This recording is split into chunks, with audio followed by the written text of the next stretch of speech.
Hello and welcome to No Man's Sky, everybody. ElanPaul here with a tutorial on how to play No Man's Sky. It's been, I think, 3 years since I've done a tutorial on how to play No Man's Sky. This video is going to be strictly for a player to start from this screen and just play the game. There's a lot of videos out there, a lot of content out there from many different creators on how to set things up and what each of the menus are in the options screens and things like that, including myself. I've gone into how you should set up your system in order to play it.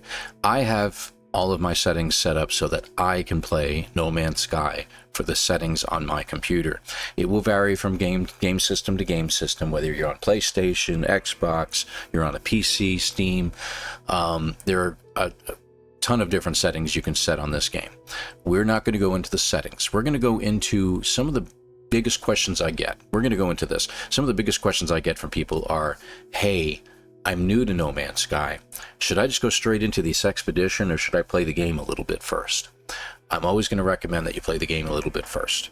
Most expeditions, unless you're getting into it at the very, very end of an expedition, are going to be recommended to just play the game from the beginning and get used to it.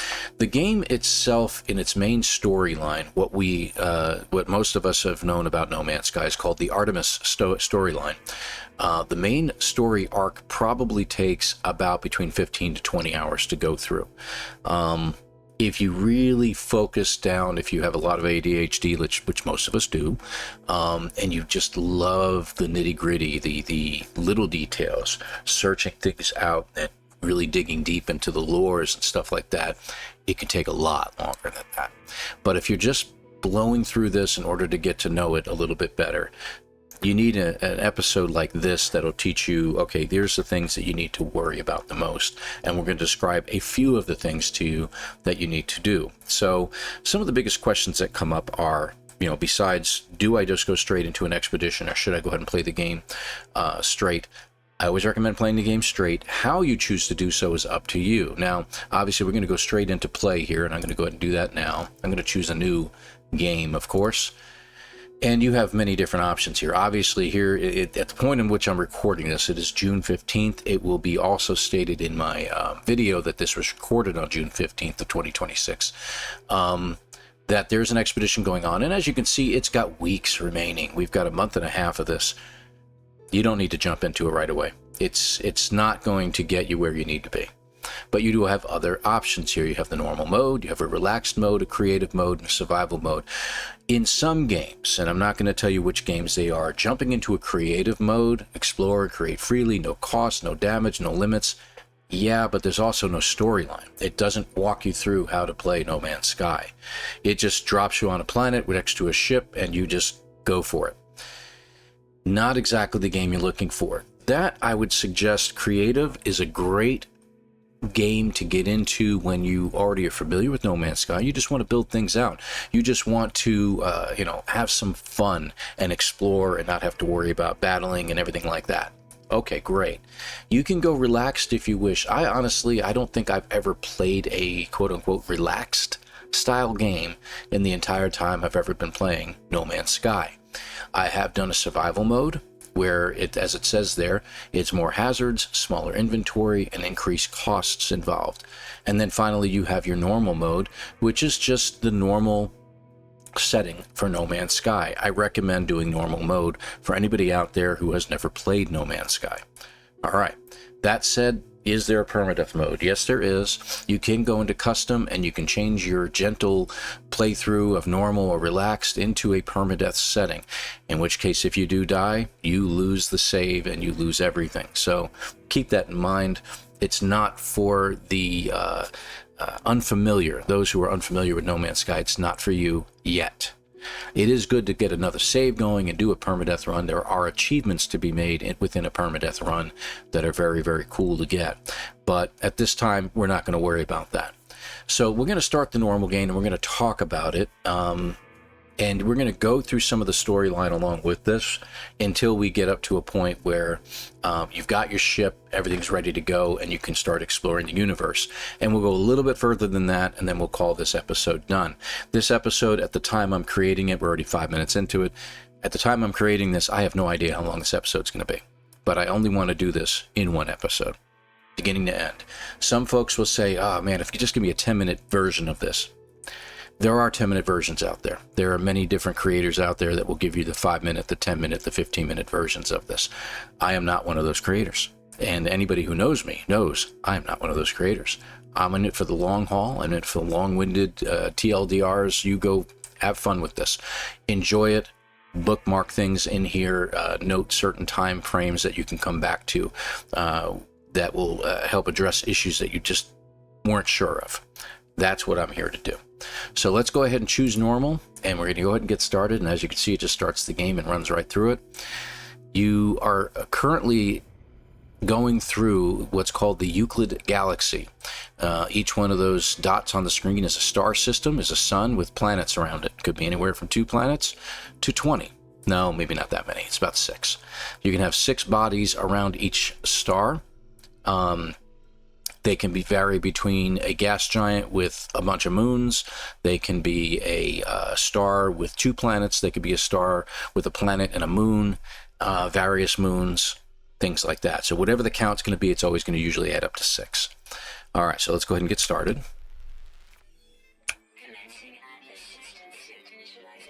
All right, so it's starting up your suit, and you're starting out as a stranded pilot, but I'm going to let it talk.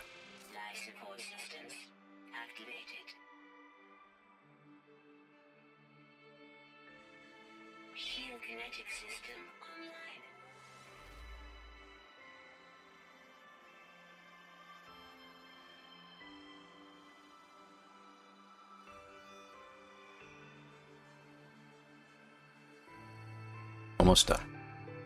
Aerial propulsion jetpack online.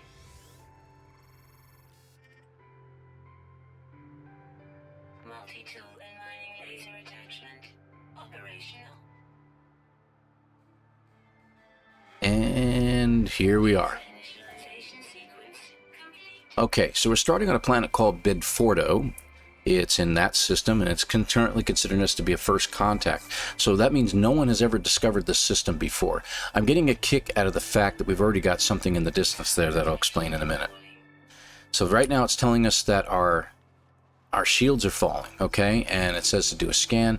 Pay attention to what it tells you on the right-hand side, because it's telling you how to play the game, that you need to scan stuff. So for scanning, it says environmental status right now is hostile. And if you look at the bottom left corner, you can see it's negative 63.3 degrees Fahrenheit for those of you in the Celsius area of the world, which is everywhere but the United States, to be clear. Go ahead and do the math on that, unfortunately. It says your hazard protection's failing, and if you look at the top of the bottom left, I should say, the topmost bar there shows your hazard protection, shows it's cold, and it's showing that it's dropping with one little arrow to the side indicating it's dropping. Below that is your health, is your life support system, the oxygen that you're breathing inside your suit. It's currently at just about maximum, or should be at maximum. It also gives you other information. It tells you that this is Bedfordo. It tells you the temperature. It tells you that the radiation on this planet is at 1.9 rads, which means it's very low, and you shouldn't have to worry about that. It tells you that the toxicity is 18.6. Again, not terrible, and you shouldn't have to worry about that. Right now, we're in an area that's called a cave system here. And as you can imagine, if you go inside of a cave, you can be protected. So I'm just going to jump in the cave so we can talk for a few moments.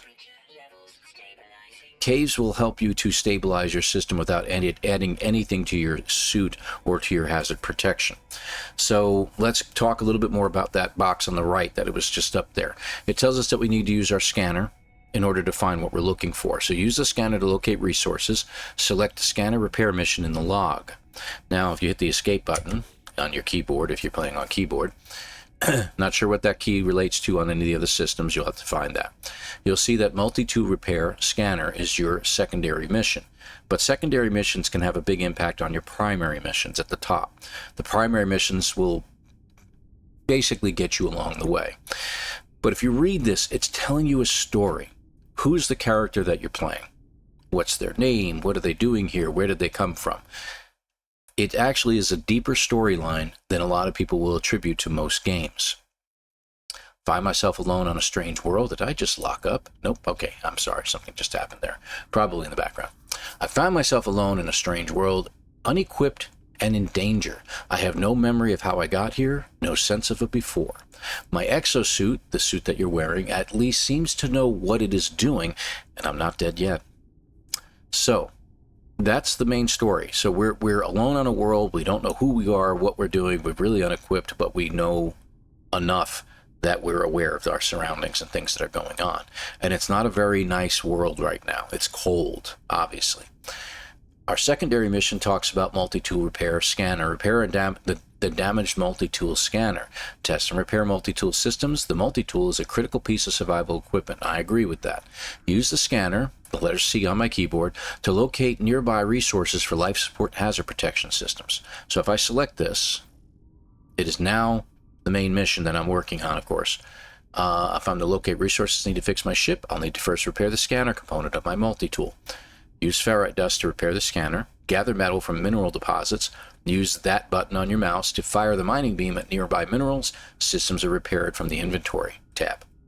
So we go into tab, we can check our inventories and see what systems we need to fix up. It literally, and a lot of folks miss this when they first start No Man's Sky. They're like, all right, I don't know what to do. Read. If you're not very good at reading, get help. No, I'm kidding. That's really rude. It does guide you along the way so you can listen as well to what they're telling you to do. So that's the whole point behind this, is that we need to do something. So if I hit the escape button, get back out, it's telling me what I need to do on the right. Repair the scanner to locate survival resources. Test the scanner. If we do that, scanner critically damaged. So I did that. Scanner is a personal surface radar device. It releases a high energy pulse that reveals any critical survival resources in the immediate area, and it does have a distance it can go out, and I'll tell you about that in a minute. It requires 75 ferrite dust in order to repair it. What is ferrite dust, folks? Anybody? Okay, you over there in the back seat. That's exactly correct. Ferrite dust is iron. Ferrite iron. You're looking for iron dust to fix your tool here.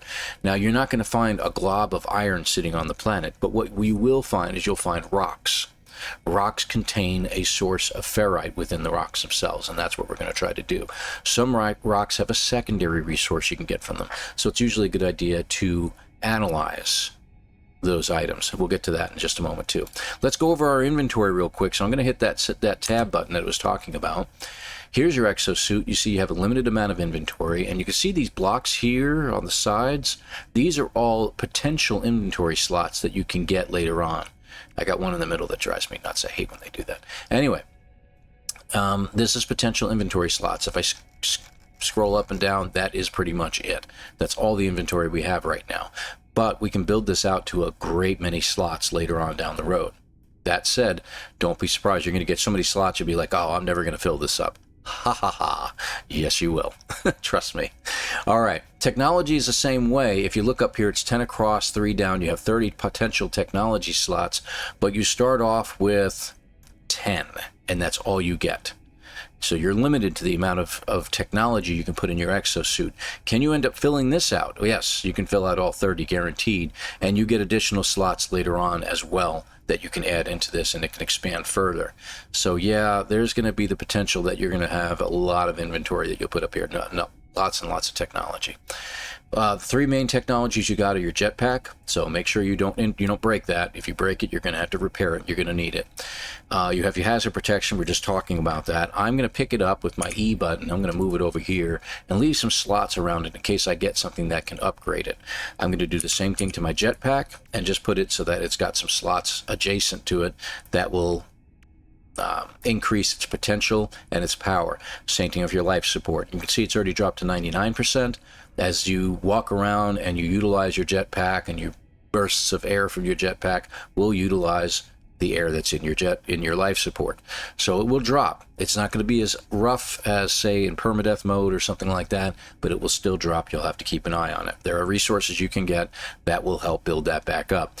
A couple different resources. One is obviously oxygen. There's also a mineral called dioxite that is very efficient to use to boost this up, as well as different, you guessed it, plants on the planets that you're on that will also help to boost this. Okay, and give you more life support as you go just by eating the food. So that will help your life support as well. So we know we have to fix our scanner. Let's go back in here real quick. We have our starship, which is too far away. We'll get to that when we get over there. And here is your multi-tool. Your multi-tool also has potential to have a lot more slots in it, but it takes a long time and a lot to get this thing upgraded. Your first multi-tool is always a C class. The classes are based on C, B, A, and then S being the maximum class or the highest class you can get of a product or weapon. In this case, this multi-tool is a C class. It is the lowest class but it's what you've got. You have two items on here. You have a mining beam. It's currently a 50% charge, and you have your scanner, which you have to repair with ferrite dust by using your mining beam. So let's go ahead and gather those things up. Again, you're limited in space, so you have to be careful what you use. I'm going to move my mining beam over for the same reason I moved the other over, to give a little more space on the outside of this. So let's get started. We are in a cave. A cave is helping us out and getting us where we need to be. If you press the F button on your keyboard, it'll tell you that you have no analysis visor installed, so you can't analyze the planet or any products or items, minerals, plants, anything around you to help you out. So you're going to get one of those later on. But right now it's telling us to get some rocks, get 75 ferrite dust to do the repair. We're about to do that. There are hazards on every planet besides the weather. You have the weather that's bothering you a little bit. Obviously the temperatures are pretty cold inside this cave. It is just below 0 Fahrenheit, but it's enough that it's not going to cause you a problem. But you'll see that there are these stalactites hanging from the ceiling. We do have stalagmites coming up from the floor. They have cobalt in them as we look at them. So we have unidentified minerals, and this one has a secondary mineral. That's why it says analyze, but we have no analysis visor to analyze with. We also have certain plants in here that have things called carbon. Carbon is necessary to recharge your multi-tool. So carbon is one of your main elements that I do suggest getting so that you can get them. See, this is it doesn't even look like a plant, but I'm going to go ahead and get it. Whoa! That's a lot of carbon from one tiny little plant. I was expecting like 8 or 10, not 120. This tells me on this planet, that means that there's not very many plants that will give me carbon. And pick these up while we can. All right, and we'll get this one. I'm just going to get a bunch of this, and you see my charge on my mining beam at the top right is going down. Good grief. That is a lot of carbon to get in one spot. How much can you hold in one spot on this? The items vary. Your main items like oxygen, carbon, ferrite, you can hold up to 99.99, just one shy of 10,000 in each slot in normal mode. In other modes, you can reduce that to even a point where it only carries about 350. So keep that in mind. All right, so we have enough. If I hit my X button, I pull up a submenu at the bottom that allows me to scroll through and go to utilities, creatures. We will get to those later on. The one that we're more interested in right now is our recharge. We need to recharge our mining beam because it's getting low, and it'll tell you what items you can use to recharge with. We can use phosphorus. It is the most efficient, but we don't have any here. We can use condensed carbon, which is also very efficient in comparison with regular carbon. You can see 16 to recharge something that's going to take 46 carbon to do. But I'm going to use the 46 because, well, frankly, we got plenty. And now our lining laser is fully recharged. And we can get any elements you want. I recommend getting as much of everything as you can. You can see that I'm looking up and I'm avoiding this little bulbous plant down there. It's kind of green and it's got little balls on the outside of it. That is a hazardous plant. Speaking of hazards, if I look at it, it starts releasing a noxious gas. If I get too close, it'll tell you that you're too close to something and it's going to kill you. Top left corner, you see my shield dropped a little bit, but it's protecting me. The toxicity has jumped up to 220. And it's falling, so I have to get further away, out of the range of it. There we go. And I see it dropped. I do suggest getting these. This contains sodium and gets rid of the noxious fumes.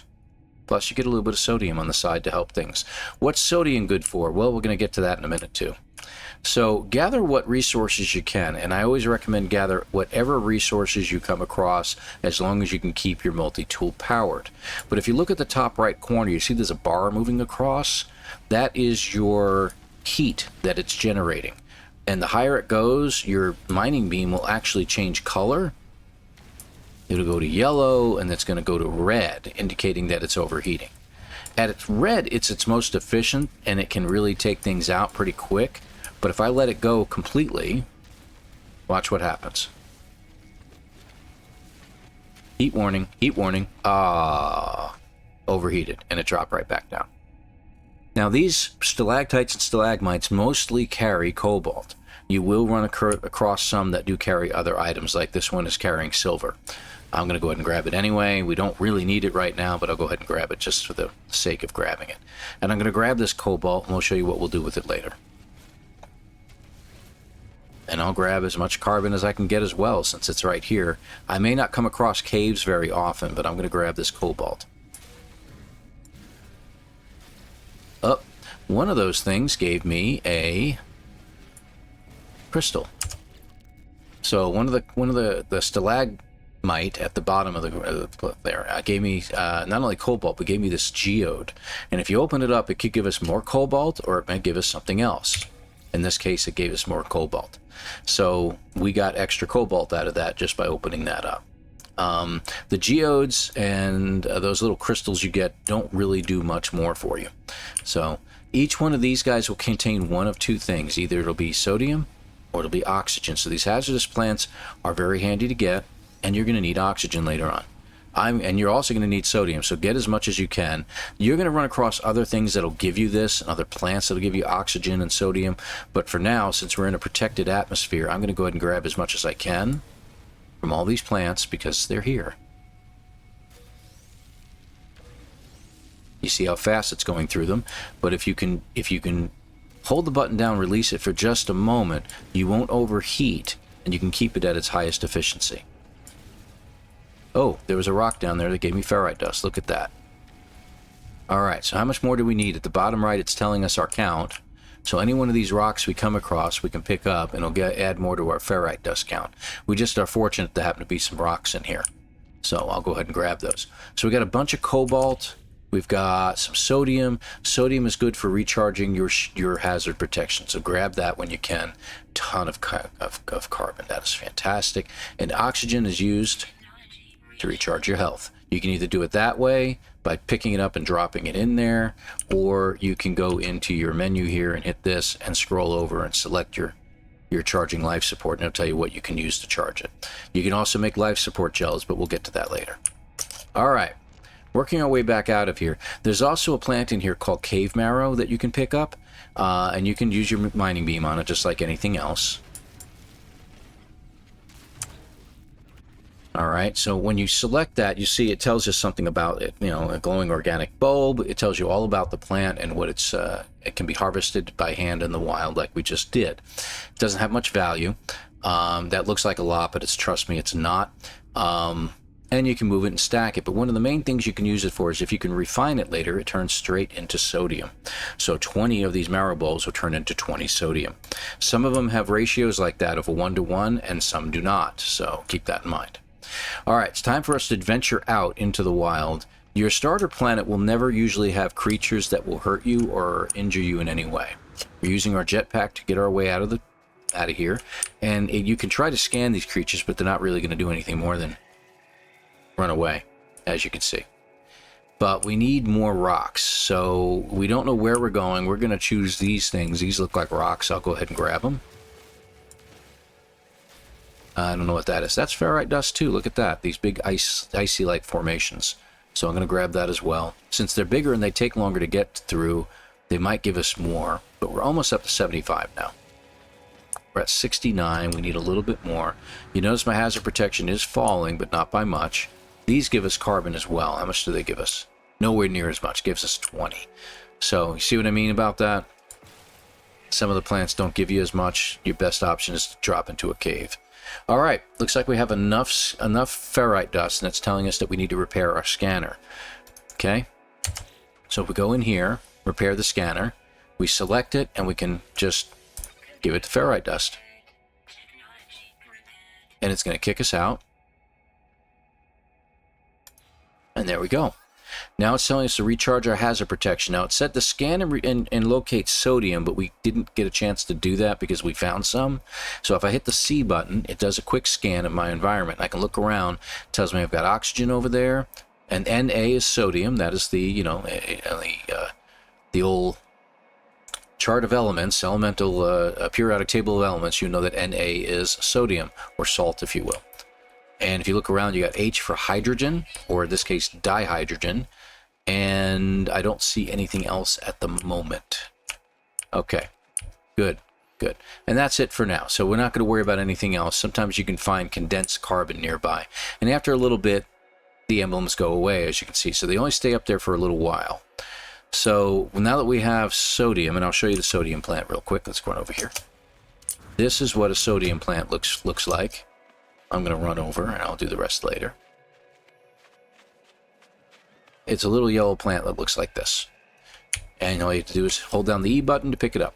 And you'll get usually between about 8 to 16 sodium from each plant, give or take. So this over here is a hazardous plant. You know, we can't look at it through the visor, but the hazardous plant will hit you. See? Damaged me when I got close. But if you get close enough to these particular plants, and there's all kinds of different variations of hazardous plants, if you get close enough to this, you'll get the gassy pod, and you can pick it up without any damage. And that gives you 30 oxygen. And then I can take out the plant without it hurting me. And that gives you an additional 19 oxygen. So you see, gathering the gassy pod in the center can be worth it. I just got almost 50 oxygen just out of one plant. So that's going to be very handy later on. And you see my hazard protection recharged after a few moments. All right, so good deal. I think that's it. It says to go ahead and recharge it, so I'm going to go ahead and do that so I can get with the storyline. I'm going to go ahead and put more carbon in here while I'm thinking of it. Nope. So hazard protection is dropping. If I select it, it tells me I can use sodium. And you get a nice little segue of music indicating you've completed another item. And we need to start heading towards our ship. Follow the instructions, it teaches you how. So we're walking right now. If I press the shift button down, I'll start running, but you'll notice at the bottom right, it indicates that it's using up some energy. You'll also notice that my health bar is dropping faster because I'm running. If I continue to run until that bar on the right runs out, it tells me that you're exhausted, and you actually slow down even more than normal on a normal walking. There's also certain surfaces you will not be able to run on. As you can see, this surface won't allow me to run on it. It's too steep. You have a jetpack. Gets you up and out of things, but you notice it also has a charge on it that has to then reboost. And whenever you use it, that little bar under your oxygen protection goes even quicker. If you go too high, I'm going to try that again. Hold on. Let's get up here. So if you go too high or you land too hard, this is what happens. You get hurt. And occasionally it will damage something in your inventory, so be very careful when you do that. You also have 3 pluses at the top left, indicating those are 3, if you will, lives. I don't know how else to put it, but that's what those are. And they can reduce as well, and it takes different items to make them come back. Like food, for instance. Certain types of foods can recharge that. These red items over here are your condensed carbon. The largest of these will not be able to be harvested by your mining beam because you need an advanced mining laser add-on in order to get those. But the smaller ones, they work. And I'm going to go ahead and gather those up right now, including a little bit more ferrite dust. There we go. All elements. Gather as much as you can, whenever you can, but pay attention to your hazard protection and everything else. Now, I know you're looking in the distance and you're wondering what that huge monstrosity is on the hill there. This is a very rare occurrence to start on a planet that is right next to one of these. That is called an archive. An archive is like a base. It has an NPCs in it. As you can see, there are ships flying around it, and they will land and they'll trade and things like that. They're all NPCs because you're not in multiplayer at this time. And I do recommend, by the way, folks, I'm going to recommend this. Don't go to multiplayer from the get-go. If you go into your options under network, make sure your multiplayer is disabled and turn off your PvP while you're at it. That way you don't have to worry about people attacking you. Even when you're not in multiplayer, people have done stranger things. All right, so I'm going to walk to this location that that's showing me over here. You can see we still have hazardous plants here. Got plenty of items on this planet. I'm going to run a little bit. And you'll see that there's these yellow things here. These are another type of sodium, as you might imagine, but they're called sodium nitrate. And unfortunately, I can't shoot these with my mining laser. They will do nothing. I need an advanced mining add-on to get those. Sad. But there you are. Also way more efficient to use than regular stuff. You will also come across these. These are just damaged containers strewn around the planet all over the place. There are certain things that require something called an Atlas Pass to get, which we don't have. But you do have damaged containers, and if you try to open them, it'll tell you that there's something in the way, rusted metal. You can either delete it, or you can take it with you. I'm going to take it with me, and I'll show you something that you can do with that later on. And the container opens, and in this case, it gave me condensed carbon. Sometimes you'll get items from it. You get dihydrogen gels, or dihydrogen, or sodium nitrate. You'll get all kinds of different items out of it. Your most important items, oxygen, ferrite dust, carbon, are your three most important items on this planet. Secondary importance is the dihydrogen that we were talking about earlier. I'll show you those real quick before we make it to our plant. There's always dihydrogen around. There's some right there. You notice I'm running everywhere. I'm not doing anything else.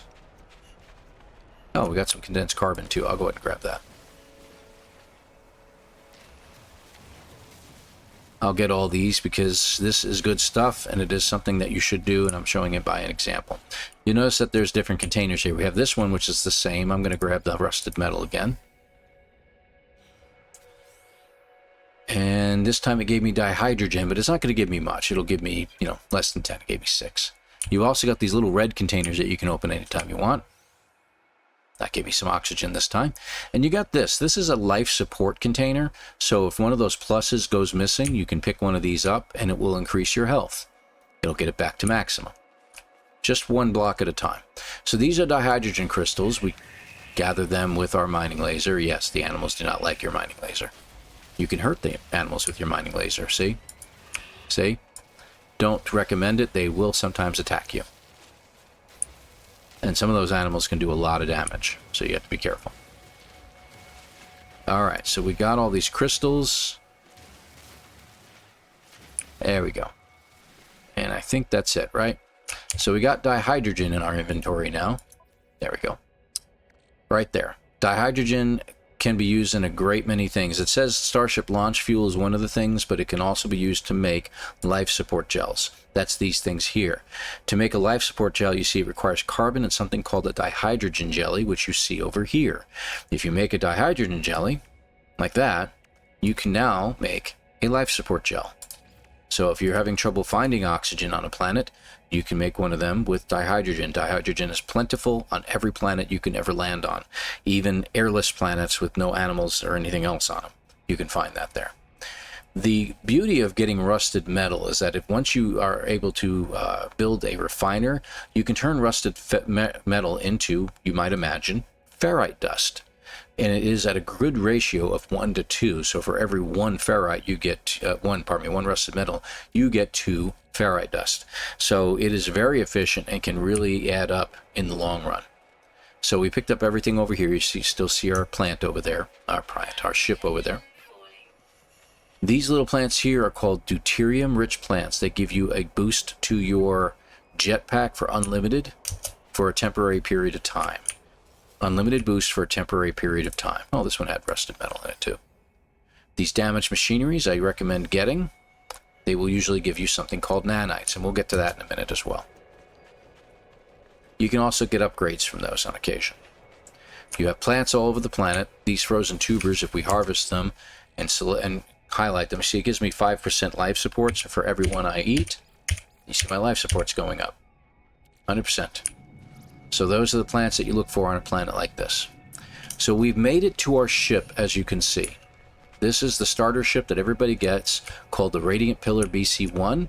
Everybody gets the Radiant Pillar as their starter ship. You see it looks like it's damaged as well. At every single landing spot like this, you will always find 4 oxygen-rich plants. I recommend picking them up. Again, oxygen being one of the most important resources you can get. It's highlighting that. We'll get to that in a minute. You also usually have an assortment of items here that you can pick up, starting with damaged machinery. Again, we'll grab the rusted metal. There's usually other items there. I can't believe I keep finding rusted metal in these. This one gave me Starship launch fuel. That's kind of nice. This yellow container sometimes gives you something, sometimes doesn't. This time it gave me a good amount of carbon. Okay, we'll pick those up. Dihydrogen, and what else did we get? I guess that was it. They both gave me dihydrogen. More rusted metal. And you can delete them if you don't want to get any more. And this one's giving me sodium. So we got everything here. And as you can see, there is a daytime and nighttime cycle that appears. We've got ships that fly overhead. Nothing's going to happen to you. It's okay. So there are changes in the daytime, nighttime cycles on all planets. You see our hazard protection start to get low too, but we're going to choose this iteration number 2394829084924924924924G. No, you don't have to read that every time. We reach the marked signal, we're going to select it, and it's going to tell us more story. Scenario, iteration number 2311876661T, deleted. So there was an iteration that was deleted. What is an iteration? An iteration is a particular representation of a being, if you will, a person. Boundary separation failure likely. So there was a separation in the boundaries that caused this person to be deleted. Vessel 16 emptied. Vessel being a person. Cause Sentinel intervention. Deliberate transfer. So Sentinels intervened in what happened and it was deliberately destroyed. Analysis. Fresh iteration generated. Anomaly containment prepared. So you are a fresh iteration of a previous one. Your character is a recreation of a past character. Anomaly containment prepared. You'll learn what that's all about later on. So we can either broadcast or we can leave. I usually broadcast. It's up to you. If you leave, it'll say that you're non-compliant and nothing's really going to happen. It doesn't really change the story in any way. Your choice. But when you hit broadcast, broadcast received, traveler anomaly detected. That is us. We are the traveler anomaly. Anomaly is compliant. We are. Position logged, so it knows where we are. System integrity scan initialized. So now it's doing an initialization scan on its whole systems, all the systems that... I know it sounds weird that I'm explaining that, but I want you to all be clear about what this is about. It's doing a scan, initializing a scan on its entire system. Think about your hard drive doing a virus scan. It's scanning the system to make sure that there isn't any other anomalies present. We are an anomaly. So it's trying to get rid of us at some point or another, but at the same time it needs us. That's why we've been regenerated. And that's it. Investigate the crashed ship, it tells us. So we're going to go over there next and we're going to investigate it. Now, inside a ship, you're going to have no problems. You'll actually recharge your life support. You'll notice that there's something in the ground here, buried technology, but we don't have the ability to pick that up because it's too far buried and we don't have anything to dig with. So we have to leave it alone for now. But if you do find them and you have the ability to dig down, get them. Let's get in our ship and more story. Iteration, same number as before. Online. Atlas connection, intermittent. The Atlas being kind of like, think of it as the main server, the main computer, if you will. Launch thrusters, it's now going over the ship, are offline. Pulse engine is offline. And then you go through it. I find myself alone in a strange world, unequipped and in danger. Remember all that? I have no memory of how I got here, no sense of it before.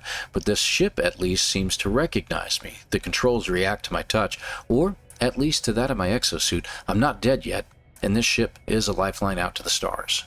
You can read the log, but it's going to tell you, log 4925A, unavailable. Substituting data. Exosuit. Connected. Suggestion. Pilot should perform maintenance. Select desired repair path. So it goes right on to repair ship systems. And then it tells you that self-guided repair protocols are initiated. And it now tells you what's wrong. Pulse engine is critically damaged. Needs a hermetic seal and a metal plate. And the launch thruster at the bottom right is critically damaged. Press E to exit. So we're going to get back out of our ship. But you notice that our hazard protection is just now finished up. So I'm going to go ahead and get out. Alright, now it's going to give us more to do. And it tells us to repair the pulse engine using a metal plate. And it tells us to collect ferrite dust up to 50, which we already did, and to craft then the metal plate. So if we go into tab, you go to this particular menu system here, we can now create a metal plate, both in our inventory or the ship inventory. Only those two inventories. You cannot create it in a multi-tool setting. Obviously, there's no inventory here, so you can't do with that. So, metal plate, and we select it, and we install the metal plate. Kicks us back out automatically. Wait. Starship repair partially complete. Board the starship and consult ship diagnostics. So we've only got one item repaired so far. Iteration, same thing. Functional. Starship critically damaged, vital ingredients missing. Unable to synthesize required components. Pulse engine requires a hermetic seal. So we can just leave, or we can request assistance. I'm going to request assistance. Recommendation. Iteration comparison reveals hermetic seal nearby. Salvage planetary chart from the distress beacon cache. I say cache. So we need to repair that last piece, and we need a hermetic seal. Alright. Before we get started and we exit our ship, let me explain something from this point forward. At this point, the planet is going to start becoming more hazardous to you. The animals are not going to change in any way, but the planet's atmosphere is going to start developing issues. You're going to start going through storms. So whether it's a hot planet, a cold planet like we have right here, a toxic planet, a nuclear planet, you will run into your storms. And you will have to survive, which means paying very close attention to both your life support and, more importantly, your hazard protection. It's teaching you how important those systems are. Let's go back to the very, very beginning when we first started and we were in the menu. When you asked us, hey, should I go straight into the expedition? At this point, you're starting to understand, you're right. I should not go into the expedition first. I should be doing the game. I should be playing through the storyline. It's teaching me everything I need, and I would have had no idea what to do inside the expedition. Here, this is the reason why. If you miss an expedition for that year, at the end of the year, Hello Games does a redux, is what they call it, where they replay previous expeditions from that year. Occasionally they'll play one as well that'll be from a previous year. There have been over 20 of these expeditions thus far. So this being current one is, I think, expedition number 22. So they will sometimes grab like expedition number 4 and let you play that one, and then they'll repeat the others from the rest of the year of this year. So you always have a chance for a couple of weeks to do the expedition later on. So don't feel like you're really missing out on something. Okay? So just want to make sure you're all good with that. So moving on, it's again, you're going to get into a storm here, but you have to follow protocol and do what it's telling you to do, and you will get where you need to get without any serious issues. If you do die, you will go back to your last automated save point, and you'll just pick up where you left off. You're not going to lose anything in the normal mode. You're not going to lose items from your inventory. If you go to survival mode, you will lose inventory stuff. If you go permadeath, the game is over and you have to start over again. So keep that in mind as well. Let's go ahead and continue on, and we will get into, once we have the ship repaired, I'm going to get into just the inventories one more time, and I'm going to describe a couple extra things before we close this episode. So let's go ahead and exit and move on to this. Now you notice I am in third person view, by the way. If you want to change that, you can go into your utilities, and you'll see that this setting here is toggle camera view. I usually do change that or assign that to a hotkey. On the PC, if you hit the hold down the control button and choose a number button, it will select it as being your hotkey. And then you right click to get out of there. So I can go to first person, see? And I can go to third person again. Just so you know. All right, let's go to the iteration, to the beacon here, and tell us what it wants. It's going to tell us what we need to do. Appear inside the beacon's housing, as well as its distress broadcast unit. It contains a planetary chart. So we're going to take that. And then it tells us it's recovered. Open up the tab, go into your menu, and select it. It's flashing at you. Yeah, pilot route. So we hit A, it's going to do a pullback and tell us where we need to go. Looks like we need to go all the way up there. So we're going to take a walk up there and check it out. If you don't have a lot of sodium on you already, make sure you gather some along the way and go ahead and run there as often as you can.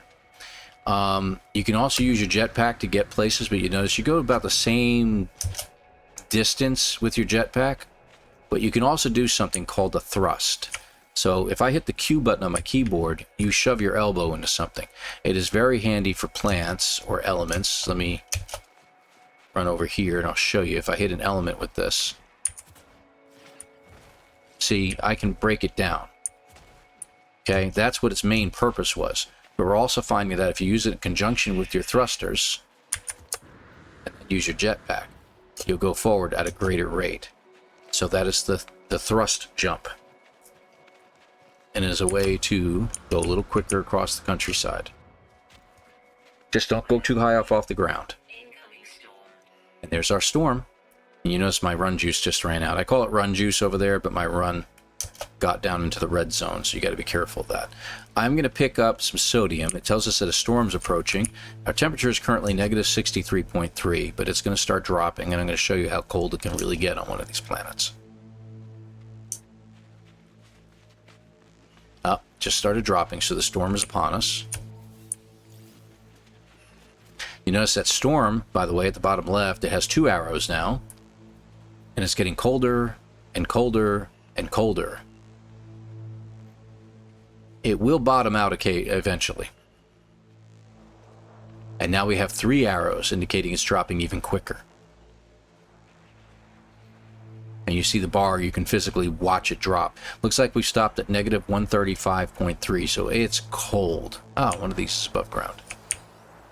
We got plenty of sodium, which you can use. You see it's dropping pretty good at a pretty steady rate, but we use sodium to recharge and still pick things up on the way. This one has living slime. I'm going to get rid of that for now. We'll talk about it later. And it didn't give me anything. I'm going to try to get something. There we go. All right, and it's going to constantly remind you that your hazard protection is falling. There we go. You can stop in a cave or dig down into the ground if you have the ability to dig in order to protect yourself from these things. But if you happen to cross a cave, you might be in better shape. So, for instance, I think there's a cave here. Is there? Yep, there is. So if I go in here, and there you go. And you can protect yourself from this by standing in the entrance of a cave or going down further into it if you wish. But it has its own hazards. Keep that in mind. I'm going to go ahead and exit, and we're going to head back up to the location we're needing to get to. Because it shouldn't be too much further away. If I look at it, it'll tell me how far away it is. Say 150 units away. So it's right here. You can slip down hills. You can get injured sliding down hills on occasion, so please be careful. Alright, looks like we're there. So this thing has what looks like something inside that unit right there. We're going to go ahead and pick that up. We're going to get rid of the viscous fluids. I'll go ahead and grab them for now so I can tell you what happens with those. Accessing archive. The storm's clearing now. We don't have to worry about it as much. 6 of 7 logs corrupted. Entry 4924 follows. No one making this recording in case leaving behind in the fabricator might be of some use. Visor damaged, can't find ship. So we're going to recover the supplies. Whoever left that message obviously was shorting out. The log finishes and the machine whirs to life, spitting out supplies. I have the hermetic seal I need to repair my ship. Whoever it was that led me here, whoever left this message, perhaps they found themselves in the same situation as I do now. Okay, so we have our hermetic seal. Now these two These are called, this is called a shelter. So if you want to, you can go inside and protect yourself from the elements. See? There's nothing in this one. Sometimes you'll find objects in here, like this one has a lamp leaning over. And if we go in the other one, and you actually recover rather quickly in these. Yeah, this one doesn't have any furniture in it either, but it does have this. This is a hollow archive. Normally in these particular locations, you'll get nanites from this, but because you're in the starting mission, it will give you another hermetic seal. I recommend getting it. It's going to go through the exact same thing. It's just a little glitch in the program, but go ahead and get it because we'll get a second hermetic seal out of it. See? So now we have 2 of them. Haha. Okay, good deal. So now it says to use your analysis visor, but we don't have an analysis visor. We have to make one. It requires a carbon nanotube. That's another reason to use carbon. So we're going to begin the installation by going into our multi-tool and putting it in over here. I'm going to move the scanner over one, and we'll put the analysis visor right there. We need a carbon nanotube to make it, though, but it's ready to go. We can go into our exosuit inventory, and you'll notice that you can make something called a carbon nanotube. I'm going to make that. So we'll make one, and you can see they cost a little bit of carbon to make it, obviously. We go over here. Done. You now have an analysis visor. And analyze objects for rewards. So if we hit the F button, up, nothing happens. It just seems to do something real quick. You have to press and hold it down. So if you use your analysis visor to look at stuff, like let's look at these, it's the stalagmites. Yeah, you see they have a secondary element and it's giving us question marks. So if we hold down our left mouse button, it tells us the name of the object, and now it tells us that our secondary element is tritium. So we can get a secondary element from this now. Objects that you do recognize like this, the hazardous flora, will just tell you that it's hazardous flora. And they have either primary elements of oxygen or sodium. But now you can see a whole lot more. You can see plants out here. You can see damaged machinery. You can see knowledge stones. Knowledge stones teach you words of the language of the population that populates the system. You can see little red dots floating around. The red dots are animals. Like in this case, these are birds flying overhead.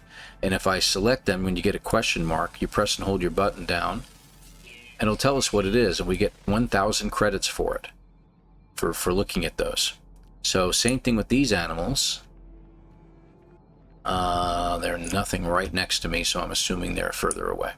We have to make our way back to our ship. So it says analyze objects for rewards. We already did that. Now we have to locate our ship. You see our ship is right there. And if you press, while you're holding the F button down, if you press and hold your E button, it'll put a marker down. But if you want to get to an object, like let's say I want to go to this damaged machinery here, I can circle it and it's highlighted on my display. So I'm going to head for that machinery too to see if I can get something from it. If I haven't already, that is. These other animals over here, we're going to scan another one. And you see you're getting some more information, you get more money for them, okay? And you're making credits. And we're going to talk about credits when we get where we're going, okay? You've also got things like buried mineral formations and again a host of other plants. You can now see your hazardous flora on your scanner with an exclamation point.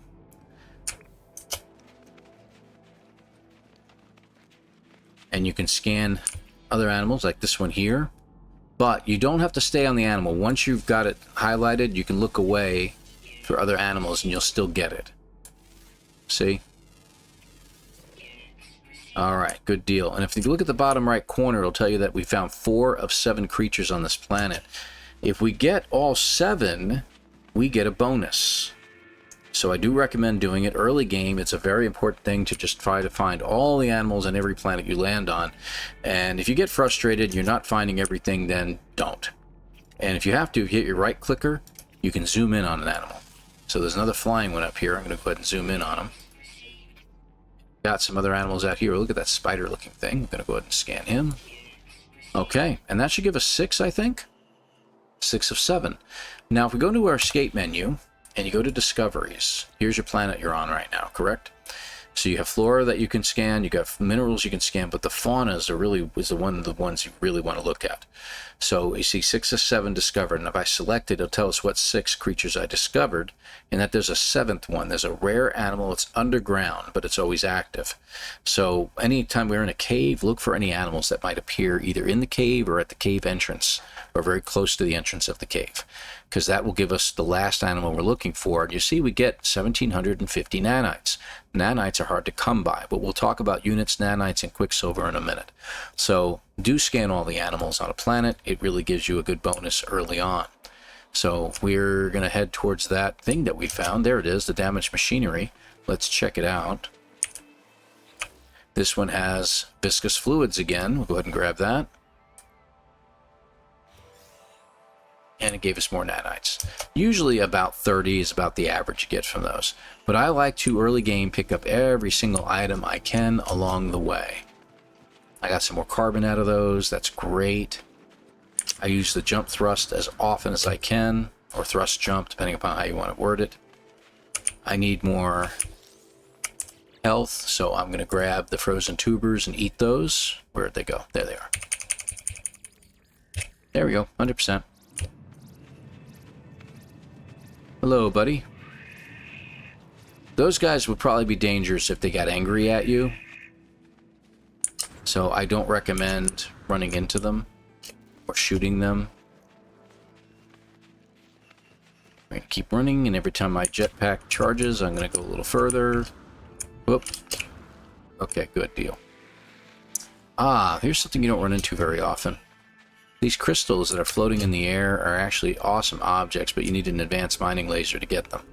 But they really can give you some good items from these. So if you run into a planet that has them, keep an eye open.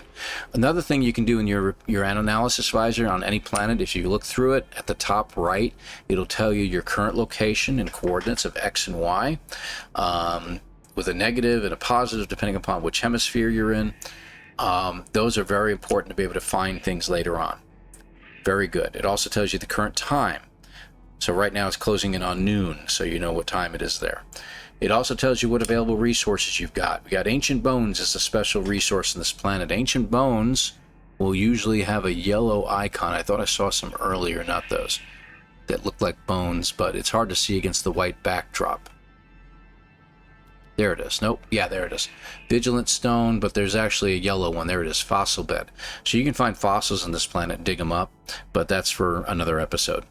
And then you see this is these floating crystals get a 2-star rating, indicating that they are a good resource on a planet. You have 1, 2, and 3-star ratings on the resources. So that's an odd resource to find. It's a rare one, and you can learn about those things later on. All right. But it tells you everything you need to know about the planet. You also have on this planet certain other resource deposits. This one has copper, dioxide, and silver. And you remember I mentioned dioxide earlier being one of those resources you really could use. It's very good for your health, for your life support systems. You also, at the left side, it'll tell you something else about the planet. This one's a freezing planet. The resources are pretty regular. The fauna is common, but not large amounts of them. The flora is numerous, and the sentinels are just observant. We haven't seen them yet, but we will be seeing them soon. Whenever you start a new game, they don't show up right away. They take a while. Okay, once it starts flashing red on your hazard protection, good time to recharge. This one doesn't look like we've hit it yet. We're going to go ahead and pick this up, and I'll grab some more of that metal, which we'll show you what to do with later. Okay, and it tells me we got oxygen out of that one too. Well, there's our ship, so we're going to keep heading towards it right now. What else can we learn? It also tells you what your hazard protection's doing. If you have any hazard that you're dealing with on a planet, unless you're on a paradise planet, this one tells you the current temperature and tells you what your critical exposure time limit is. So there you go. So a lot of good data that you can pick up on here. And let's continue.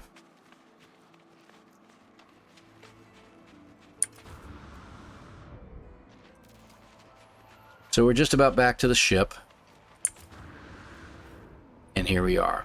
You notice even though we went into that and the flames went out, you go far enough away and it restarts the flames. It doesn't mean there's new items in it.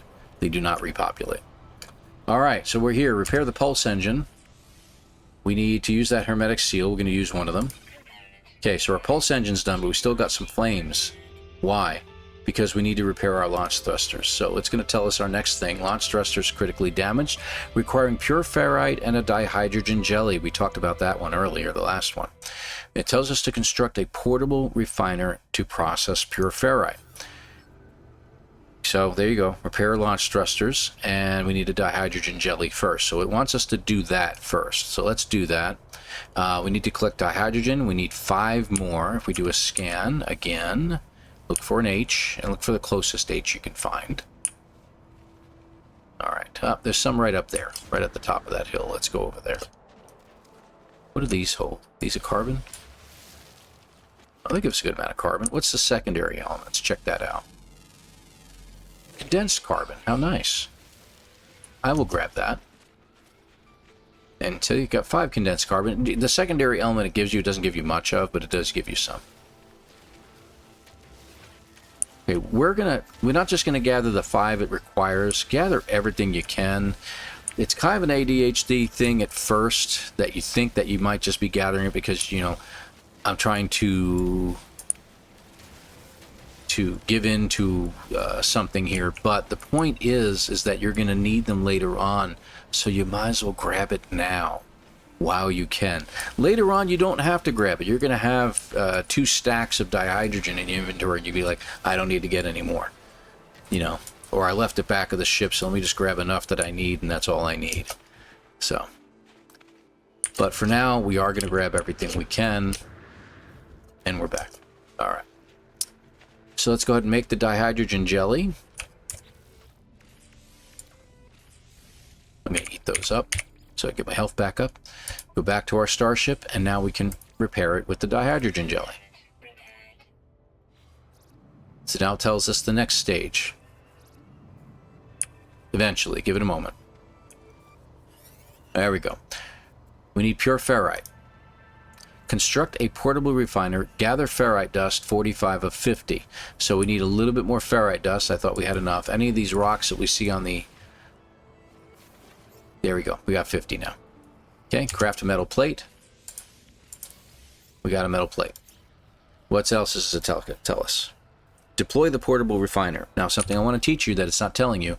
Portable refiner requires that metal plate, but it also requires oxygen. So you got to make sure you have that 30 oxygen to make one of these. You can't put it right next to your ship. You do have to put it away a little ways, but anywhere it's green, it'll drop down. Try to remember to pick these up when you're done. So now we have to make pure ferrite. So we go into our refiner. It needs fuel.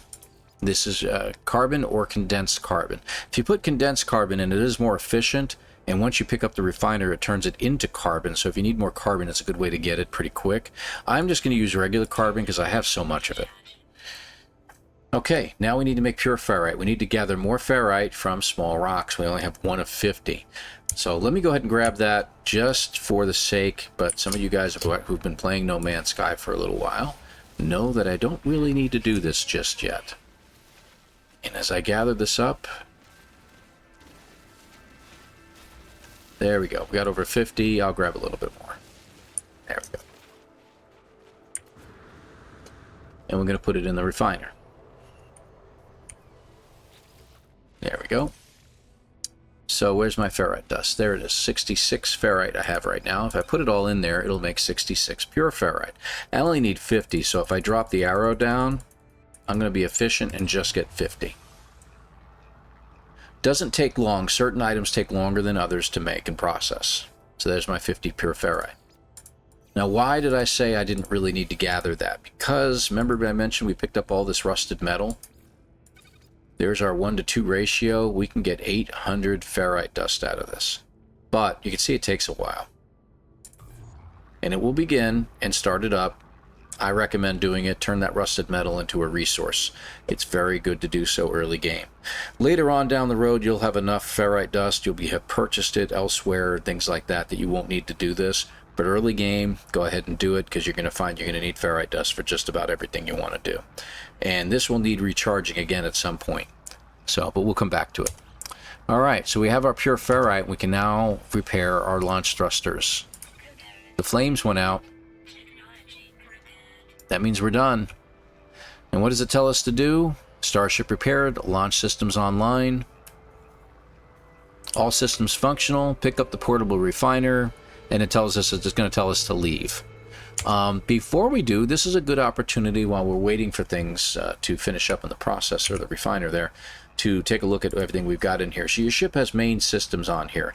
There is 1, 2, 3, 4, 5 main systems, and it's not the ones you're actually seeing on here.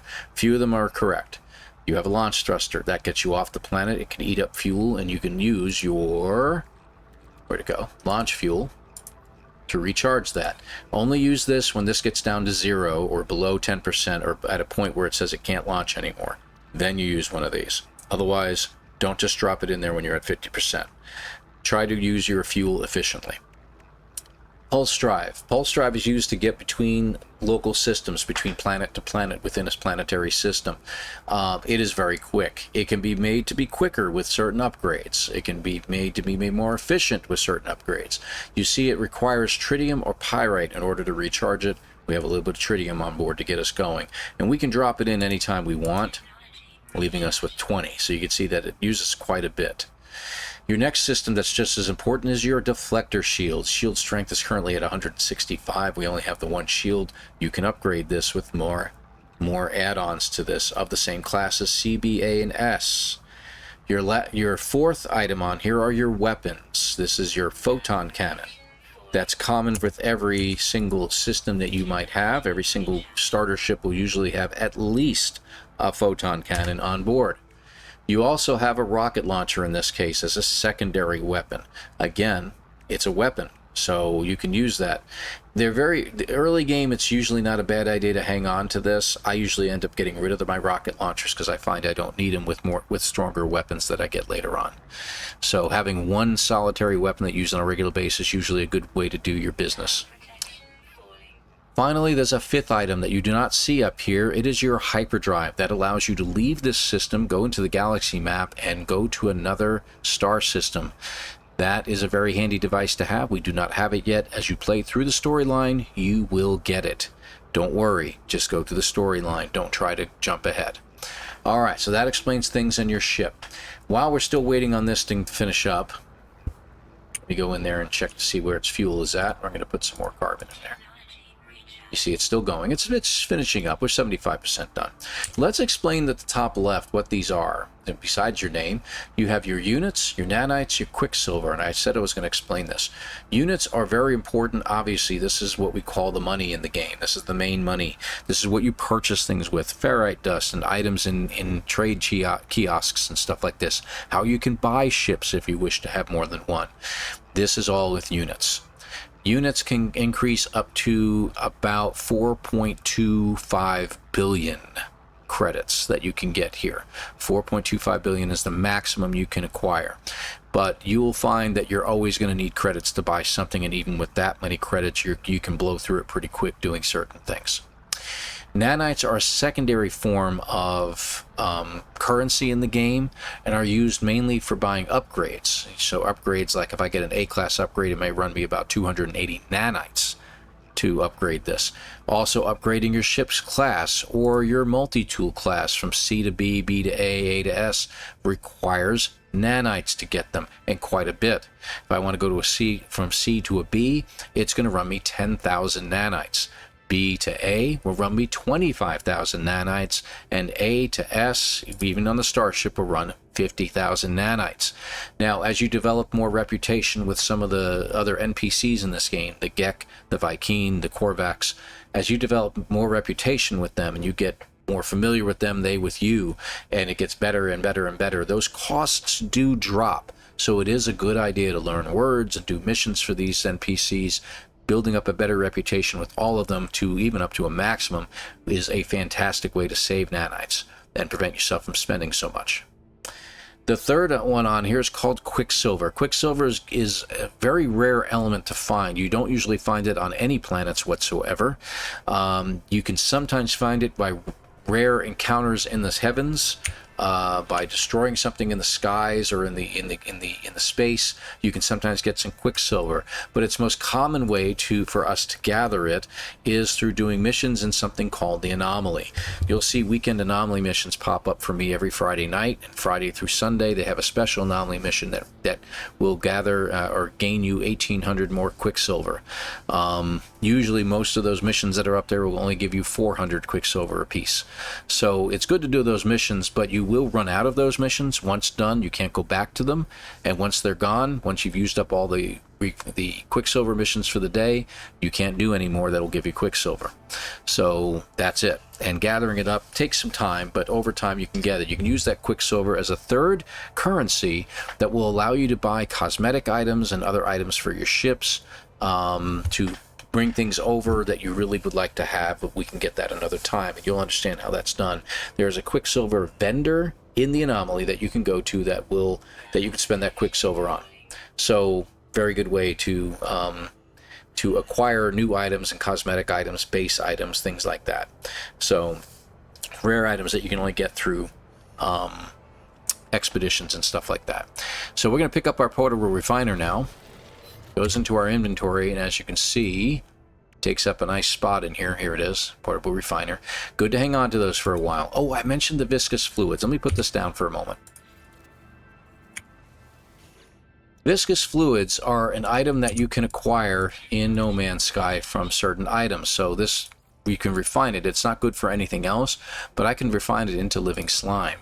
And I'm going to go ahead and do that now. I'm going to get about 10 of it, just so we can not spend so much time doing this. Turns into living slime. The living slime turns into running mold. Let me get that done real quick. And running mold will turn into nanites, but it's only at a 5-to-1 ratio, so I only get 2 nanites out of it. Is it worth doing? It can be. Early game, if you're really hurting for nanites, it's not a bad idea. I would recommend doing it at the early game. I'm not going to. I find it to be a waste of time, and I know I can get more. So I'm not going to do that. There's our marrow bulbs that we can turn into sodium via our refiner as well. Let's go ahead and do that. As you can see, 1-to-1 ratio. Doesn't take long to do.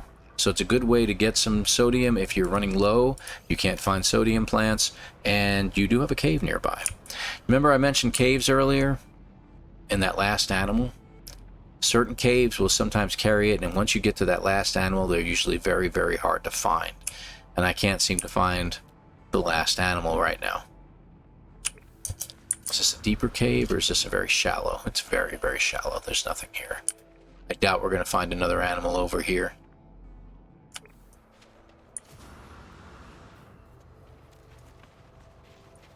Is this a cave? Does it go deeper? It does go deeper.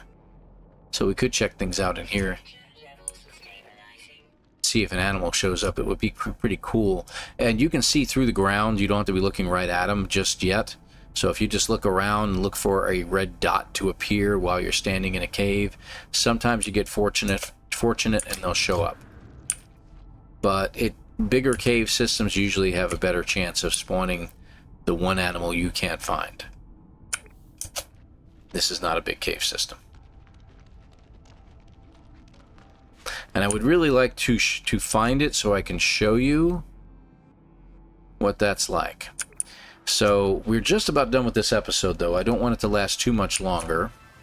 So we've gotten into our ship. Same thing with the ship. You can fly in first person if you wish, like you are right now. If you go into the settings, switch starship view, I usually like to fly in third person just like I'm running around. That choice is yours. And there you go. That way you can see the entire ship and everything surrounding it. So I'm going to take off. Remember that place that we found over here? That big archive? These guys are circling it, trying to get ready to land. That looks like a special ship, folks. It is. I'll be darned. Let's go visit that ship. This is a rare ship, and it's funny that we just came across it. And you're going to come across a lot of ships that you're going to like, and you're going to be like, oh, that's a cool ship. This is called an exotic. They only come in one class, and that's S, as you can see at the top left. They cost a lot of money. This is an S-Class exotic, and you can purchase this ship from this player, this NPC, pardon me, I shouldn't say player, from this NPC if you wish. See, they can offer on the Lifeswarm's starship, so I can purchase this ship if I wish. It has pretty decent, it's got, looks like 2 supercharged slots at the top left corner. I would love to know what this ship is like. Personally, I wish I had the money, but you can negotiate a price, you can trade in your own ship for it, and just buy it outright if you wish. And I may come back here and check this out and see what kind of, now, let's see, if it's got 2 up here, that doesn't show any more. The other 2 are going to be over here or down below. So, but that's very interesting. It's a nice little ship, and you can see it's very pretty. Nice red color to it. Very, very cool. It's got all the filigree on the outside of the ball as well. It's very, very nice. And you can trade with these NPCs and purchase things from them as well. But very rare that you're going across that. Worthy of us doing something like that. Okay, a lot of times they will build one of these facilities, and of course in the clearing of the land, it will sometimes reveal another cave. If you can't see a cave from the surface, looking down into the ground can sometimes reveal something. So we do have an unknown building down there we can check out. And it might be worth us running down there to show you. I'll leave my ship here. Yep, right there. And I can highlight it so I can always see it.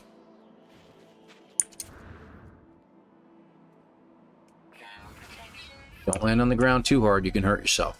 Now, if you're looking for caves, look into the ground and look for things that only appear in the ground. Let me take another... Like, there's a cave right here, correct? That, we already discovered that animal. So we got a cave here. If I look in the ground, I can usually find things that only appear in the ground that I'm not seeing any. I'll show you them in a minute. This building is very unique in that it has sentinels around it. As you can see, we get a little red sentinel right there hovering around it. So if you attack these resources that you see here, they will attack you. Don't recommend it. Looks like we get a big cave next to it too. That's another reason why I wanted to come down here.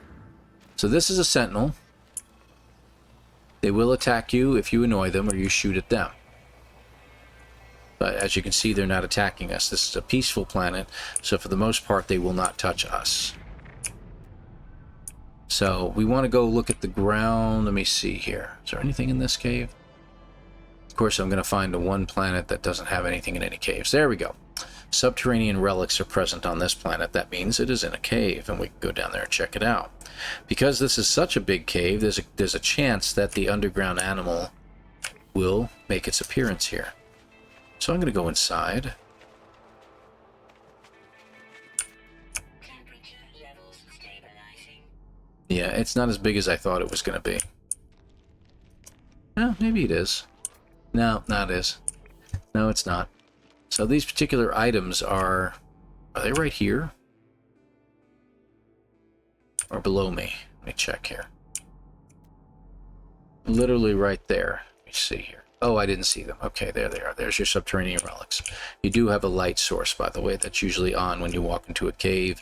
I have mine toggled, so I can turn it off and on. Okay, so those are these things. You can pick them up and take them with you, and they're worth money. See, 5,000 units each. They're kind of cheap. They really don't cost much, but if you want to pick them all up and trade them all in, they will stack up to 10 at a time, and I can make 30,000 units real quick that way. Not the best way to make money. Do you have any red dots anywhere? Let's turn off our light. No, still no red dots. Yeah, I'm looking up because sometimes they appear on the upper surfaces. Like above the cave, on top of it, or something like that. Alright, so no animals here. And we usually have a big expanse like this out in front of this. This is still considered cave in this dark area. Sometimes the animals will just show up right here wandering around. Alright, I think we ought to make our way back to our ship. We'll fly someplace else. I do want to try to discover that last animal if I can. But we may be getting towards the time of leaving this planet, so Shame that we can't get the last animal. Again, I do not like to break up my videos and cut them up and say, okay, we'll come back, and I do the wipe and we come back to it later on. I like to keep a fluid run of everything, and you can imagine that this probably could have been like a 10 or 15 minute video to show you all these things, but showing it in its entirety of how long it takes to do certain things is usually a good idea to show folks. Look at that guy. Very proud. That's what I think of him. And there's a little version of him. Funny.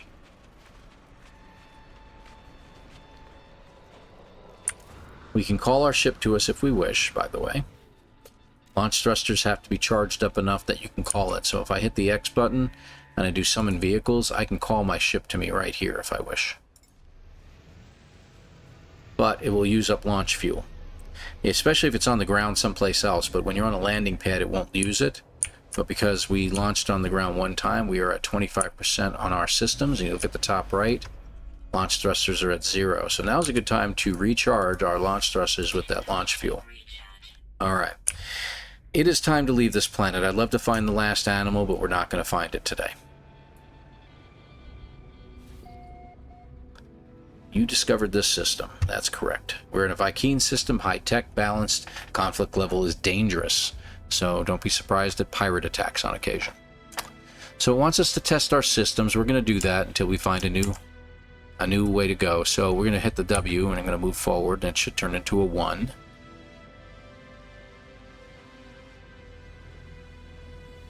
I think we have to get away from the planet a little ways. There we go. Okay, so 1 is done. We want to test your boost. So if you press the left shift button, you'll go a little quicker. Now, how much quicker will you go? Let me show you here. So we're doing about 300 units a second, 365. We hit the boost. Gets us at 2,600 now, right? So you're actually going a lot quicker. Now, the one thing left it wants us to test is our pulse drive. But before we do, I want to scan these other planets while I'm looking at them. This one has salvageable scrap on it. We're going to get to that in a moment. There's a little bit of a moon right here. That's pretty cool. What has it got? Cactus flesh. It's barren. This one's a paradise planet. We already have a paradise planet in our system. That's fantastic. If you turn around, you can see the planets in your radar. So this one looks like, I'm going to say it's another cold planet, but I can't actually see it.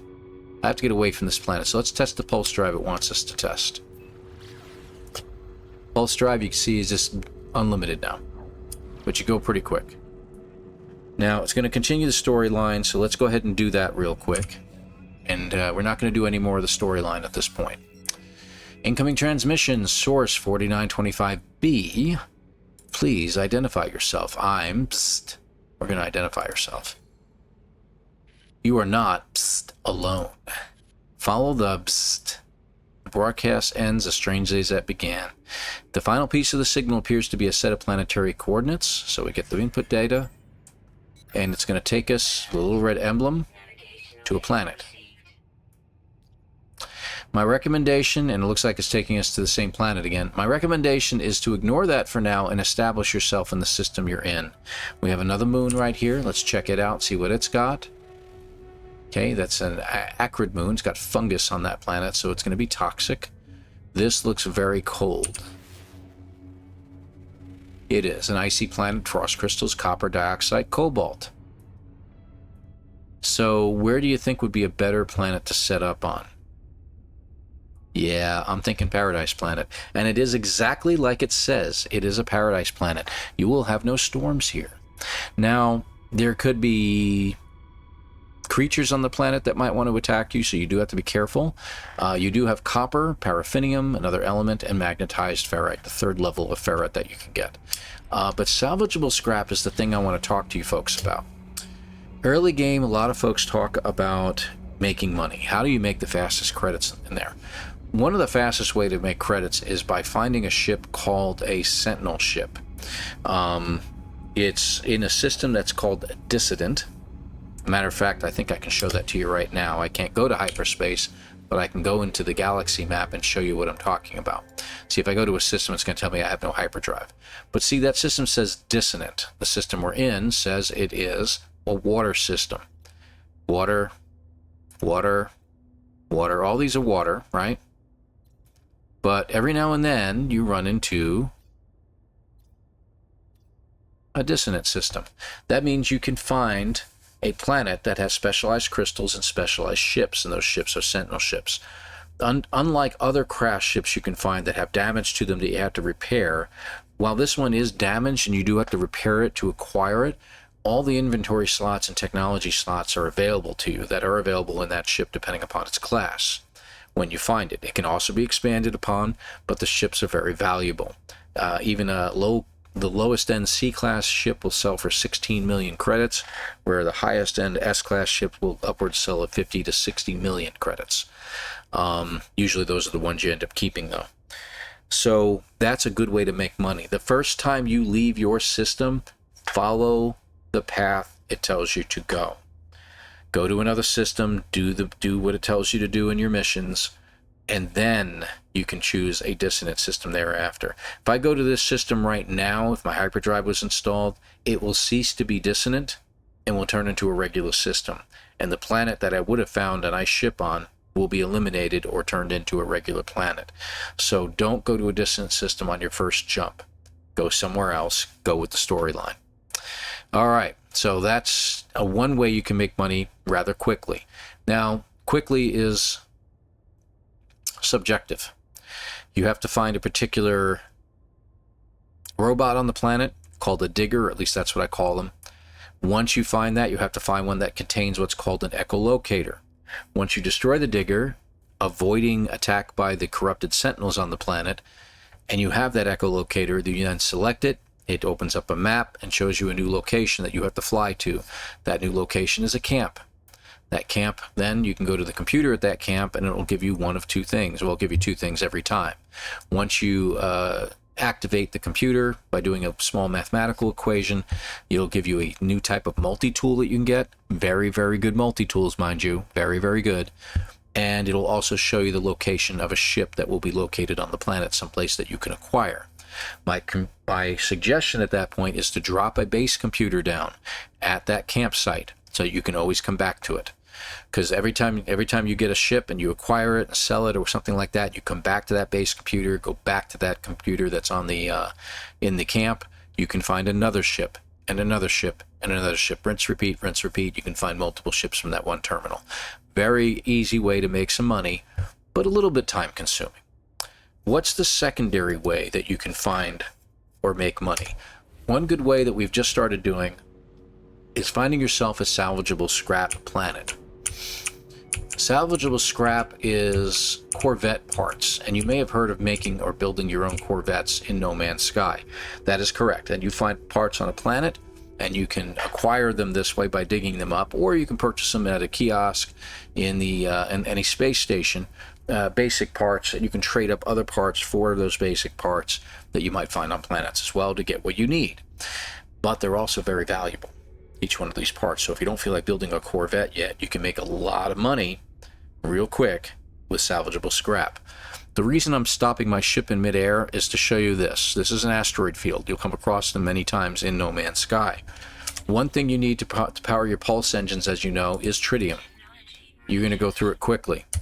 These fields are usually replete with tritium. So use your weapons, blow up rocks. It will either give you silver, gold, platinum, or silver. Silver. There's some gold. There's a tritium hypercluster. Hang on to those. And you see we got some tritium now. This is your biggest and easiest and shouldn't say easiest, but it is definitely the cheapest way to get tritium.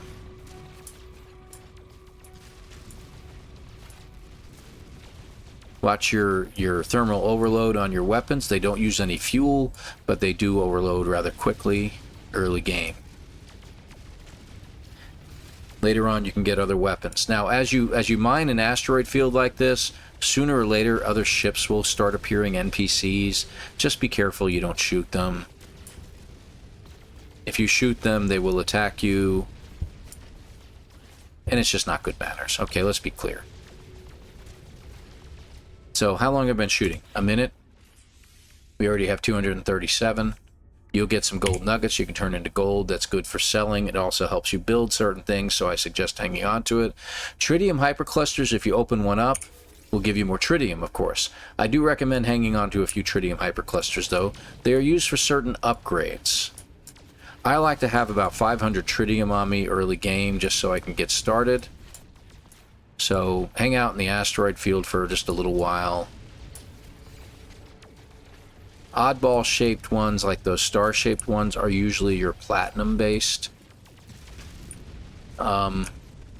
asteroids. Whenever you see one that's really oddly shaped or different from the rest, a lot of times they usually contain platinum.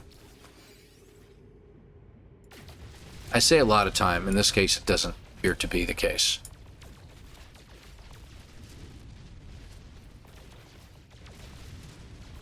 Looks like some of them are just as plain as the others. They just contain whatever you want. Alright, how are we doing? 500. Okay, and we got a little bit more. There we go. We got some platinum out of one of them. Alright, so let's go head over to that paradise planet we saw and check it out. And here's where we're going to end up finalizing our episode. This is a argument I've gotten into with other content creators. And when I say argument, friendly argument, folks, we don't sit there and yell at each other or something like that. The people who play No Man's Sky and make content are always the nicest people in the world. So we're all willing to help one another. Oh, let me get back out to third person. Whoa, whoa, whoa, whoa, whoa, whoa. Slow down, slow down. Oh my, not only is it a paradise planet, it's got floating islands. Look at that.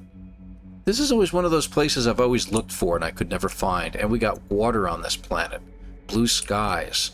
This is called a drop pod. It actually helps you to increase the inventory space in your exosuit. My gosh, this is a gorgeous planet. Let's land by the shore and check things out. Wow. Good gravy. This is gorgeous.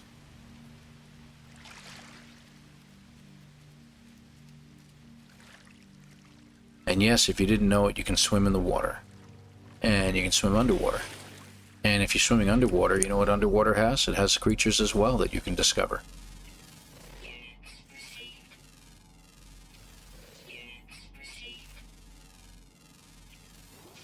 There we go.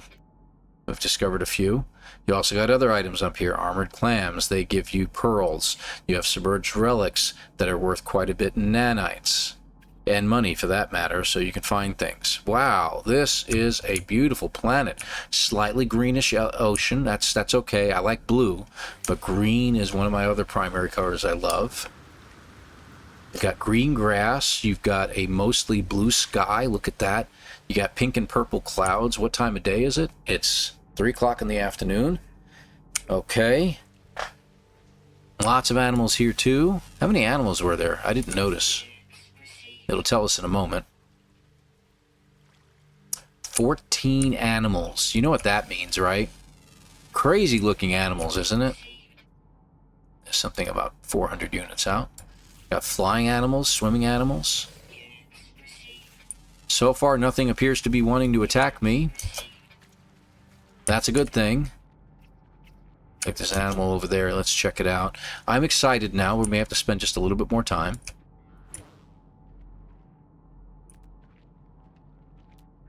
A big animal over there, apparently. This may be the same animal. This one's closer. Let's check it out. Look at that beautiful grass. Green grass, folks. I say that because it is unusual. Ooh, that's a big animal. My word. 290 kilograms. That's a big boy. And I bet you that other one over here was it. Yeah, it sure was. There's an animal over there. Ow, I'm gonna get hurt. That was a whippersnapper. That was a... I think. I could be wrong. Another animal. Is it the same one as over here? It is. How many is that? 9 of 14. Double rainbows. Look at that. My gosh, this is gorgeous. If you want to, you can take pictures of these planets. Go into your menu, you see there's a picture there. I like to set it to a hotkey so I can do it on the fly. Look at me. Look at the camera. No, at me. There we go. And there we go.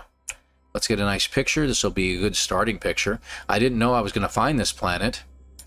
Absolutely gorgeous. Look at that stuff. Unbelievable. And if you go to that picture mode, it'll also tell you the glyphs to a planet. Glyphs are handy. You'll learn about those later on. You can use a planetary portal to go to visit other planets in the system by using those glyphs. So as you can see, we got 12 of them. That'll get you to any planet, any system in it, or a planet within a system. That's what you use those for. You'll learn about those later on. I'm not going to go into details about it, but it is a quick way or shortcut to get somewhere. So not bad at all. This is a beautiful find, and we found it by accident. Look at that. Absolutely gorgeous. I'm curious to see what nighttime is going to look like on the planet, so I'm kind of waiting around a little bit. Any more animals up here? Well, let's see what animals we've got. Let's check out the discoveries. And it looks like we get another flying animal. Diurnal means during the day. We have another underwater that's always active, an underground that's always active, and along with another underground that's always active, and another underwater that's always active. So we've got 2 more underwater, 2 underground, and a flying. And flying diurnal means only during the day, so try to catch it before it gets to nighttime. There it is. Interesting creature. Okay, that's number 10.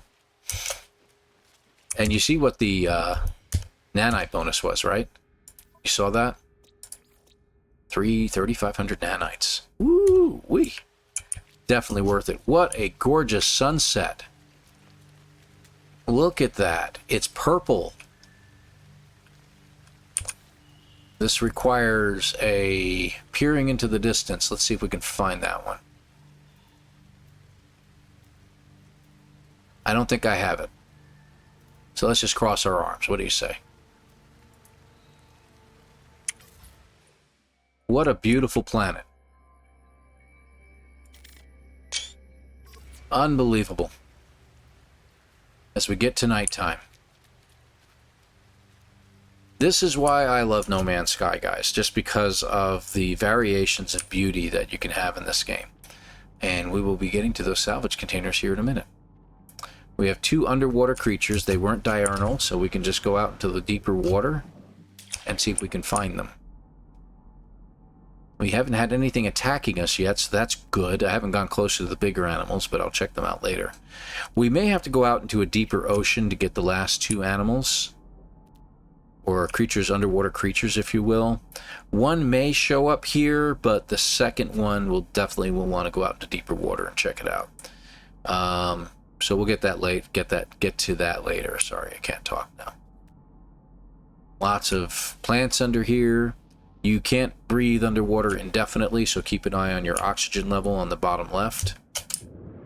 There are upgrades for that to keep you going, and you do have deeper water planets as well.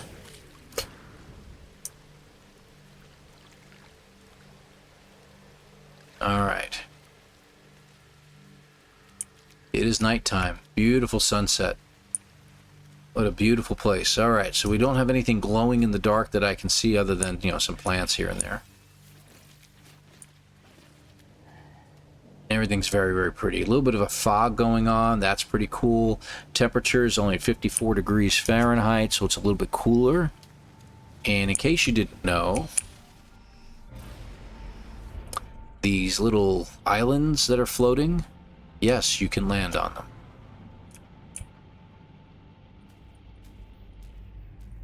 You can usually land on them. It depends upon the island, I guess. Hold on. Let me see if I can find one that I can.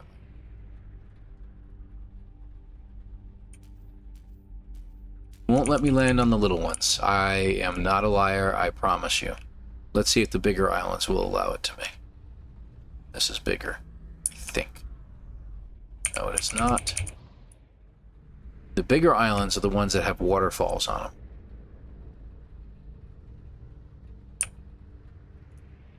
And if you can find a bigger island, you can usually build on them.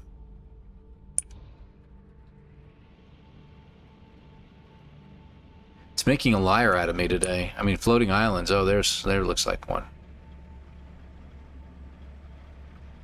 Or was that a cloud?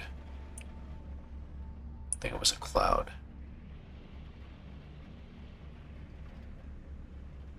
No, that's definitely a bigger island. There's a few of them over here. Let's go to the lower one. There you go. Anything that has trees on it.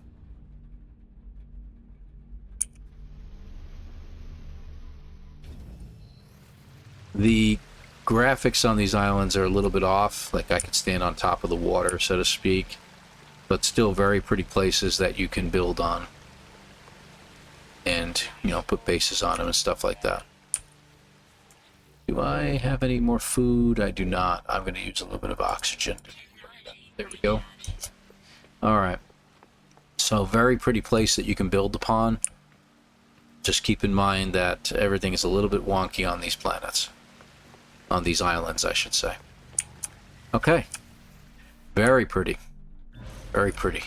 You build up higher too if you want. You can keep it down low. It's up to you. Glow-in-the-dark items in the oceans. You can get landing gear that will allow you to land on water later on. I'm going to get to the ocean side of this planet to see if we can. So we're going to boost out and see if I can find a larger body of water. It's easy to find when, you know, you have sunlight. So I'm going to do that. Okay, yeah, that looks like a pretty large body of water, don't you? It doesn't look like there's any islands there, but there will be something that you can land on.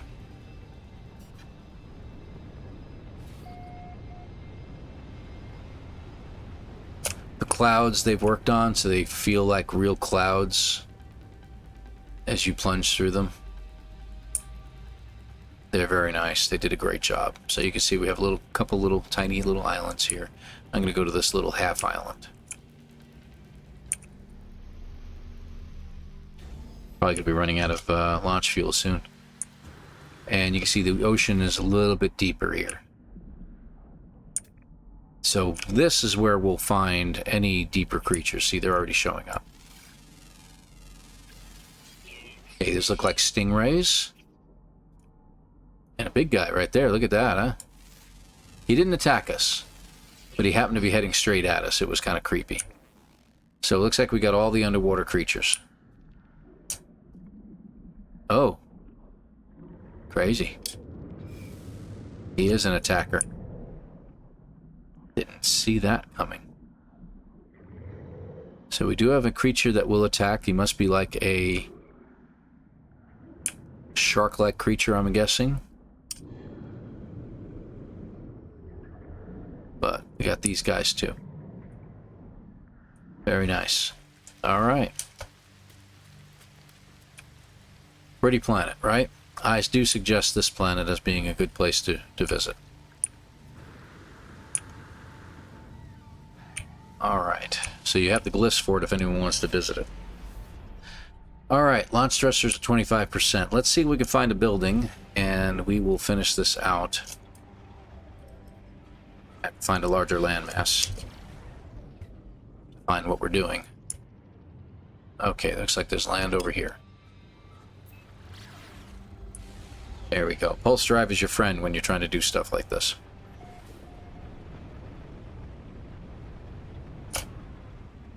There we go. And let's do a quick scan. So as you scan, you can look for buildings. They won't always show up. For the most part, they will. I am going to find a building here at some point. I usually recommend minor settlements to set up buildings at. But we're also looking for something in particular, and I want to show you the salvage scrap. Come on now. There we go. There's something. Might just be not a building. It might just be a little campsite or something. Yep. It's a beacon. So we are going to need to recharge this launch thrusters eventually in this ship. We have one more launch capable of it, and then we have to get launch juice too. But this waypoint beacon will show us the way to a nice little settlement, usually trade outpost or a minor settlement.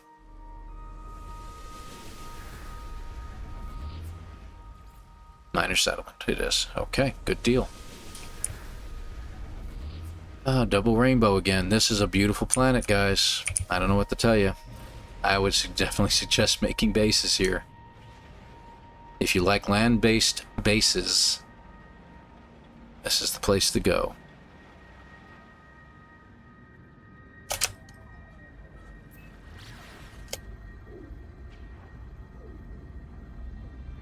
There we go.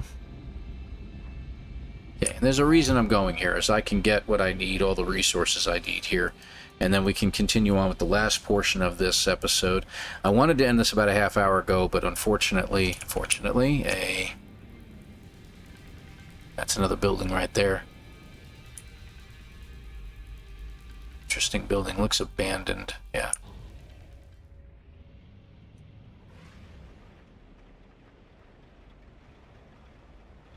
Whoa, okay. Some of these islands you'll be able to fly through, some you will not. So be careful. Alright, minor settlement has its own landing pad. Utilize it. So now you can take off again still.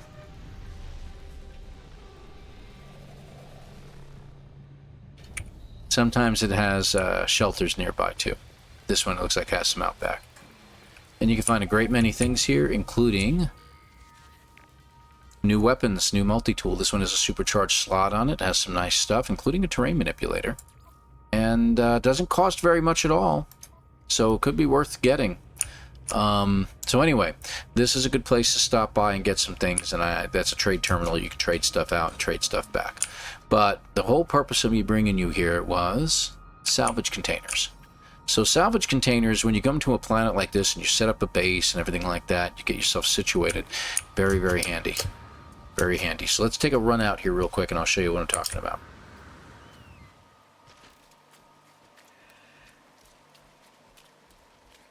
I don't know. I'm still going to say it over and over. Very pretty planet. We have 2 underground creatures to get our 3,000 nanites, but problem is I have no way to dig this up yet. So I need that terrain manipulator. Gosh darn it all. Dummy. You will get a terrain manipulator later on. It actually is part of the storyline, which I'm not going to do right now.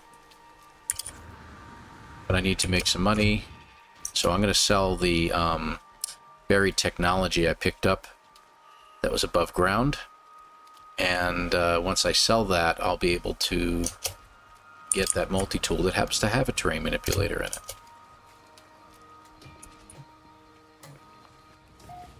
So we'll use our trade terminal. We're going to sell this for 200,000. And we're going to go over here and buy this, because it has a terrain manipulator in it. See? And that way I don't have to get rid of the multi-tool I've already got. Let me just put this over here. So this is an upgrade for the scanner, which gives me a radius that will increase a little bit, and I get an extra percentage towards discovering fauna. It'll give me a lot more money for that. Mining beam I'm going to put in here. It makes it a little bit more powerful. And we have a terrain manipulator and an analysis visor. So now we can dig. Let's go back out here again.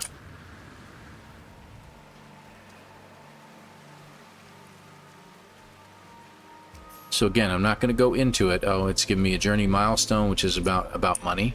As you can see, money maker.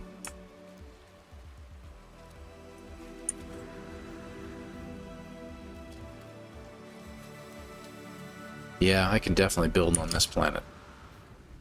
Very pretty. Alright, so we've reached our salvage container. It's underground, right? So we're going to switch over to our terrain manipulator on its widest setting. Dig this out. And there it is. Salvage container then requires a mining beam to break up some of the pieces on the outside. And as you can see, I'm getting ferrite dust from those. And I get some pieces for a Corvette out of this as well.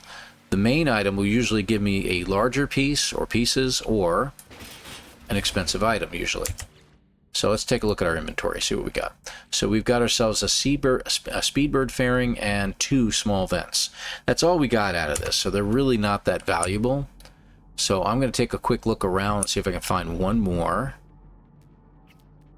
When I say not that valuable, it's yeah, let's go to this one because this one's back the way we came. So it's funny. You'll see what I mean by not that valuable. Your other items that you can pick up are the buried technologies I was talking about. They're definitely worth some money, and in large and greater stacks of them, usually up to 30, they could be worth many millions of credits. And they're fairly easy to find on any planet. So, for instance, if I look at this, I can see this buried technology on the way. So I'm going to head over there. Not going to select it because I know I'm going in the right direction. By the way, these hazardous plants has 3 of these gassy pods on them. Without killing them, you can still end up with 75 to 100 oxygen from them without having to take them out. Endanger yourself. All right, where did it go? It's over here. There it is, buried technology. Got myself turned around for a moment. So it looks like this is going to be like about a 2-hour episode to show you what we're talking about. Okay, excuse me, pardon me, coming through. Oh, there's some right there. Okay, you can dig down to pick it up, or sometimes you're close enough that you can pick it up standing above the ground. This gives us 2, and as you can see, 2 of them are worth 100,000 units. These don't tell you what they're worth, but you'll see. There's all kinds of scrap on this planet too, just ignore that for now. And as we come across these caves and stuff like that, I'm keeping my eyes peeled for the 2 underground creatures. Like, whoa, okay, this is a pretty big cave. Creature just kind of disappeared down inside one of them. If we stay here long enough, creatures may show up. That's the thing. Because this is a pretty deep cave and there's a lot to it, so it wouldn't surprise me. That's just another animal. Stinks. I really want to get over here to the salvage container. But I don't see any animals showing up. Again, once you have underground animals, you got to discover there that they take the longest to appear. In my mind, in my experience, I should say.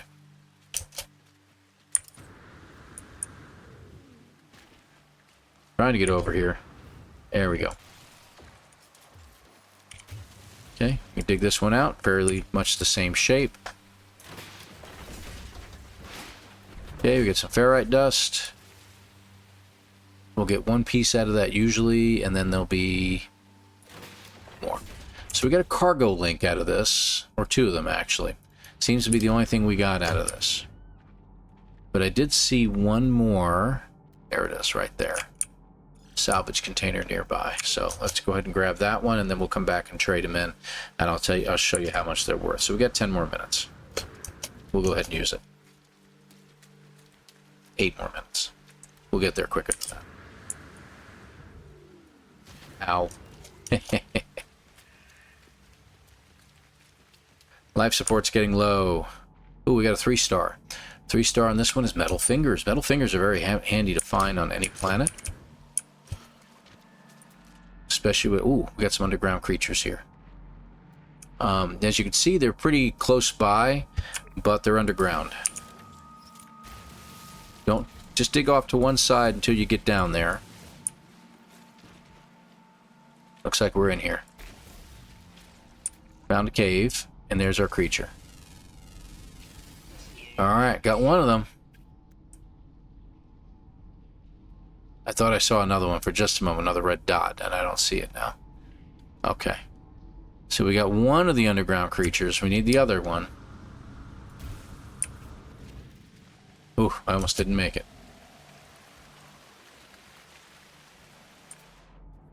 And we keep looking. Maybe we can get the last one. That would be really, really cool.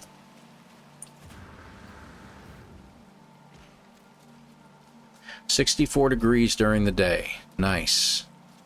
That's a nice temperature, to be honest with you. It's pleasant. Get a lot done in that kind of temperature. Looking again, just making sure I didn't see anything else.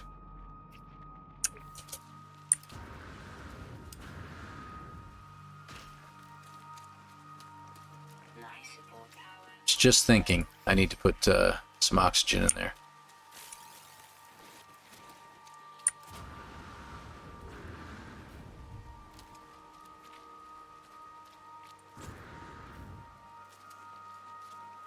All right, we're here. Let's get the last one.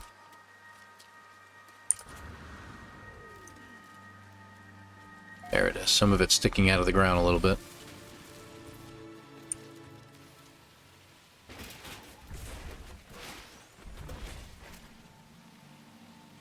Already got a bolted joint. Be nice to get something great out of this. We didn't. We got some scaffold, 2 scaffold out of it. But we picked up some decent items. Now we could keep picking up... I have no idea what that building is. We could keep picking up stuff, but we do need to head back to our ship. So let's head back and we'll see how much these things are worth.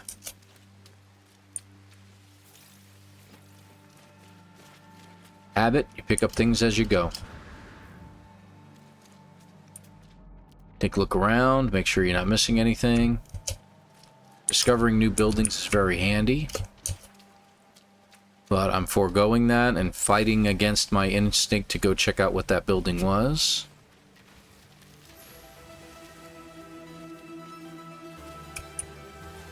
Setting out, that means we've stepped a certain amount of steps. We're at a 1-star setting on that.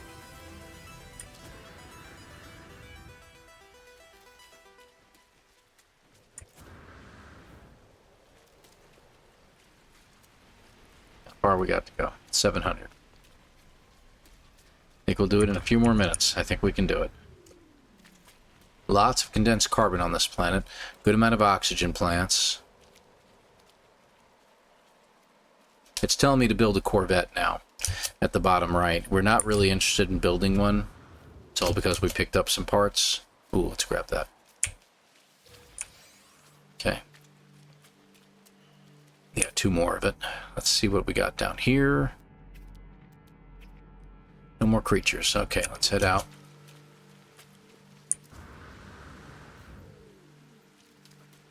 How far we got? 300. Okay, we're almost there.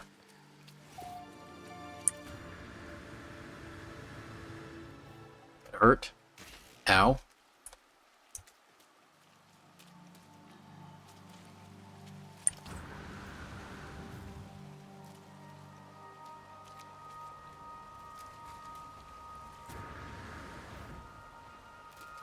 Almost back. Any cave creatures anywhere? As you know, there's going to be a cave nearby here, usually. That's a pretty interesting looking creature with the antlers.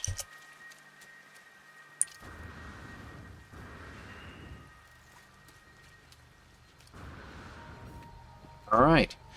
Well, let's show you how much this is going to sell for. Okay. So our vortex cubes, right?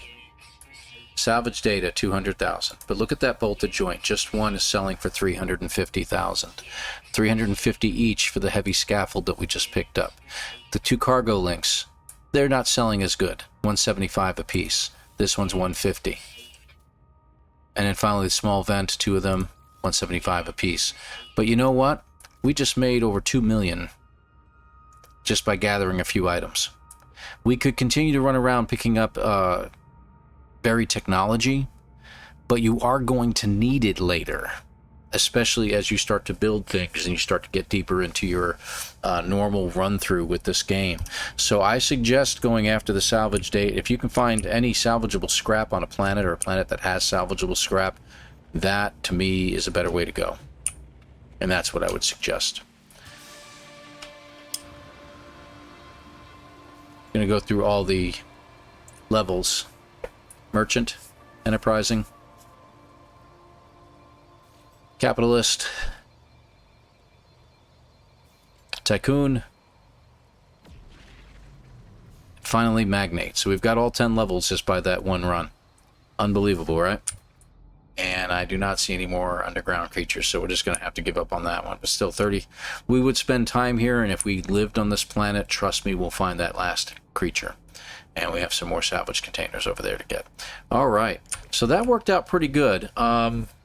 If you do this too, by the way, if you lock on a salvage container, and I think I have, yeah, just about a minute to do this. We're heading north and east, so we want to go southwest when we head back. If you have a ship that you can go pretty slow with, use your weapons and shoot at the ground.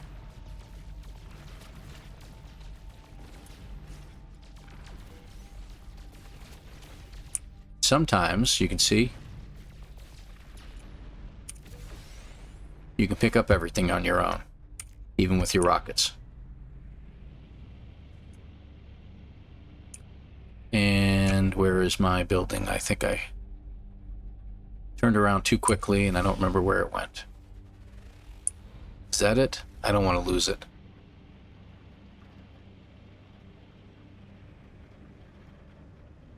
I don't think that's it. Nope, that's not it. Crud! That's a little campsite. Let's turn around.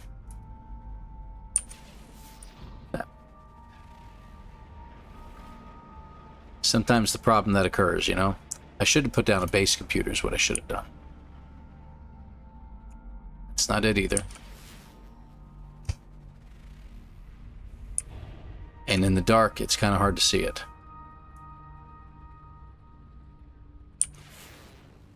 And the scanner's not showing up right now. Because I know I'm here.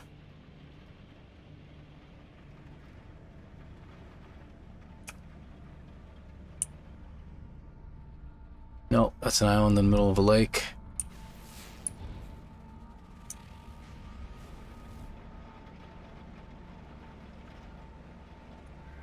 Well, crud.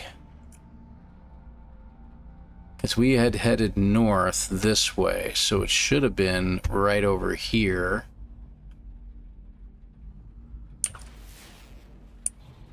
That showed up for half a second. You saw it.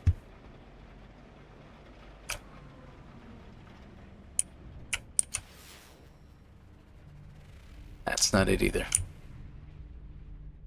Oh, broken freighter. Crashed freighter on the ground.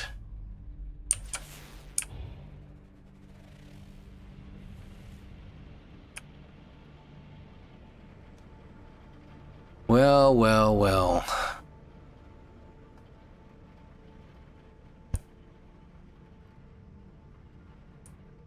The fog is not helping any. The little bit of fog we've got.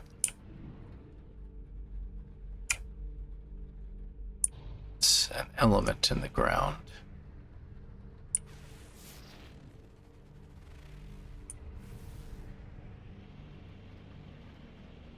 I knew I should have put something down. I don't know if I could have put anything down. That's the problem.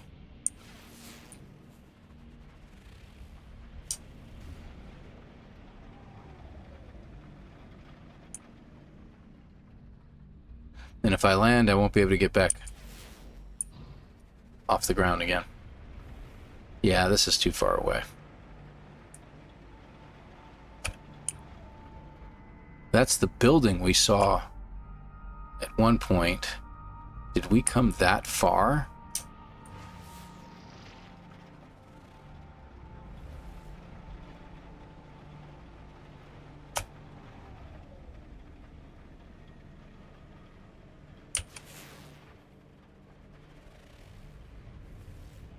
Minor settlements have this weird thing that even whether they're discovered or not, you sometimes won't show them up when you're doing a scan like I'm doing right now.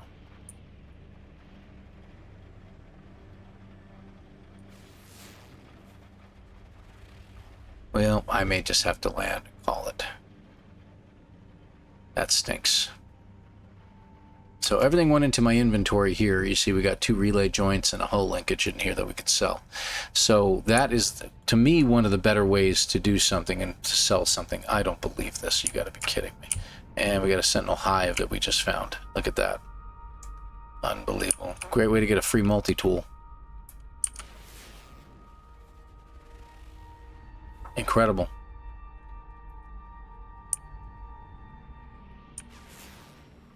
But nothing with a landing pad.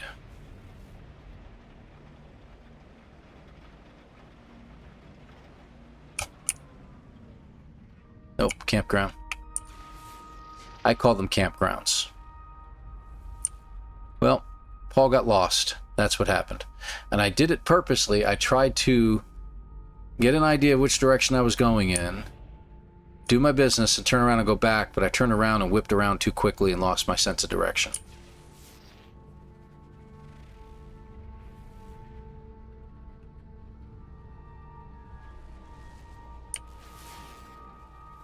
And I don't think we can make ourselves a...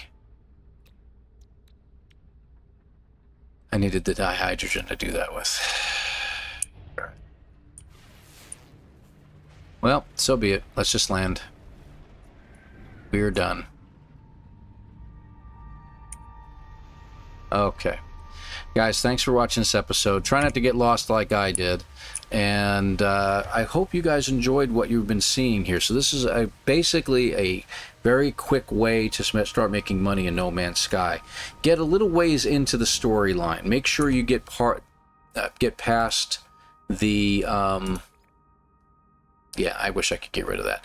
Get past this section in here. Once it helps you to establish a base and you know you're going to need money, that's when you take a pause to the missions and you start making money the way I just did.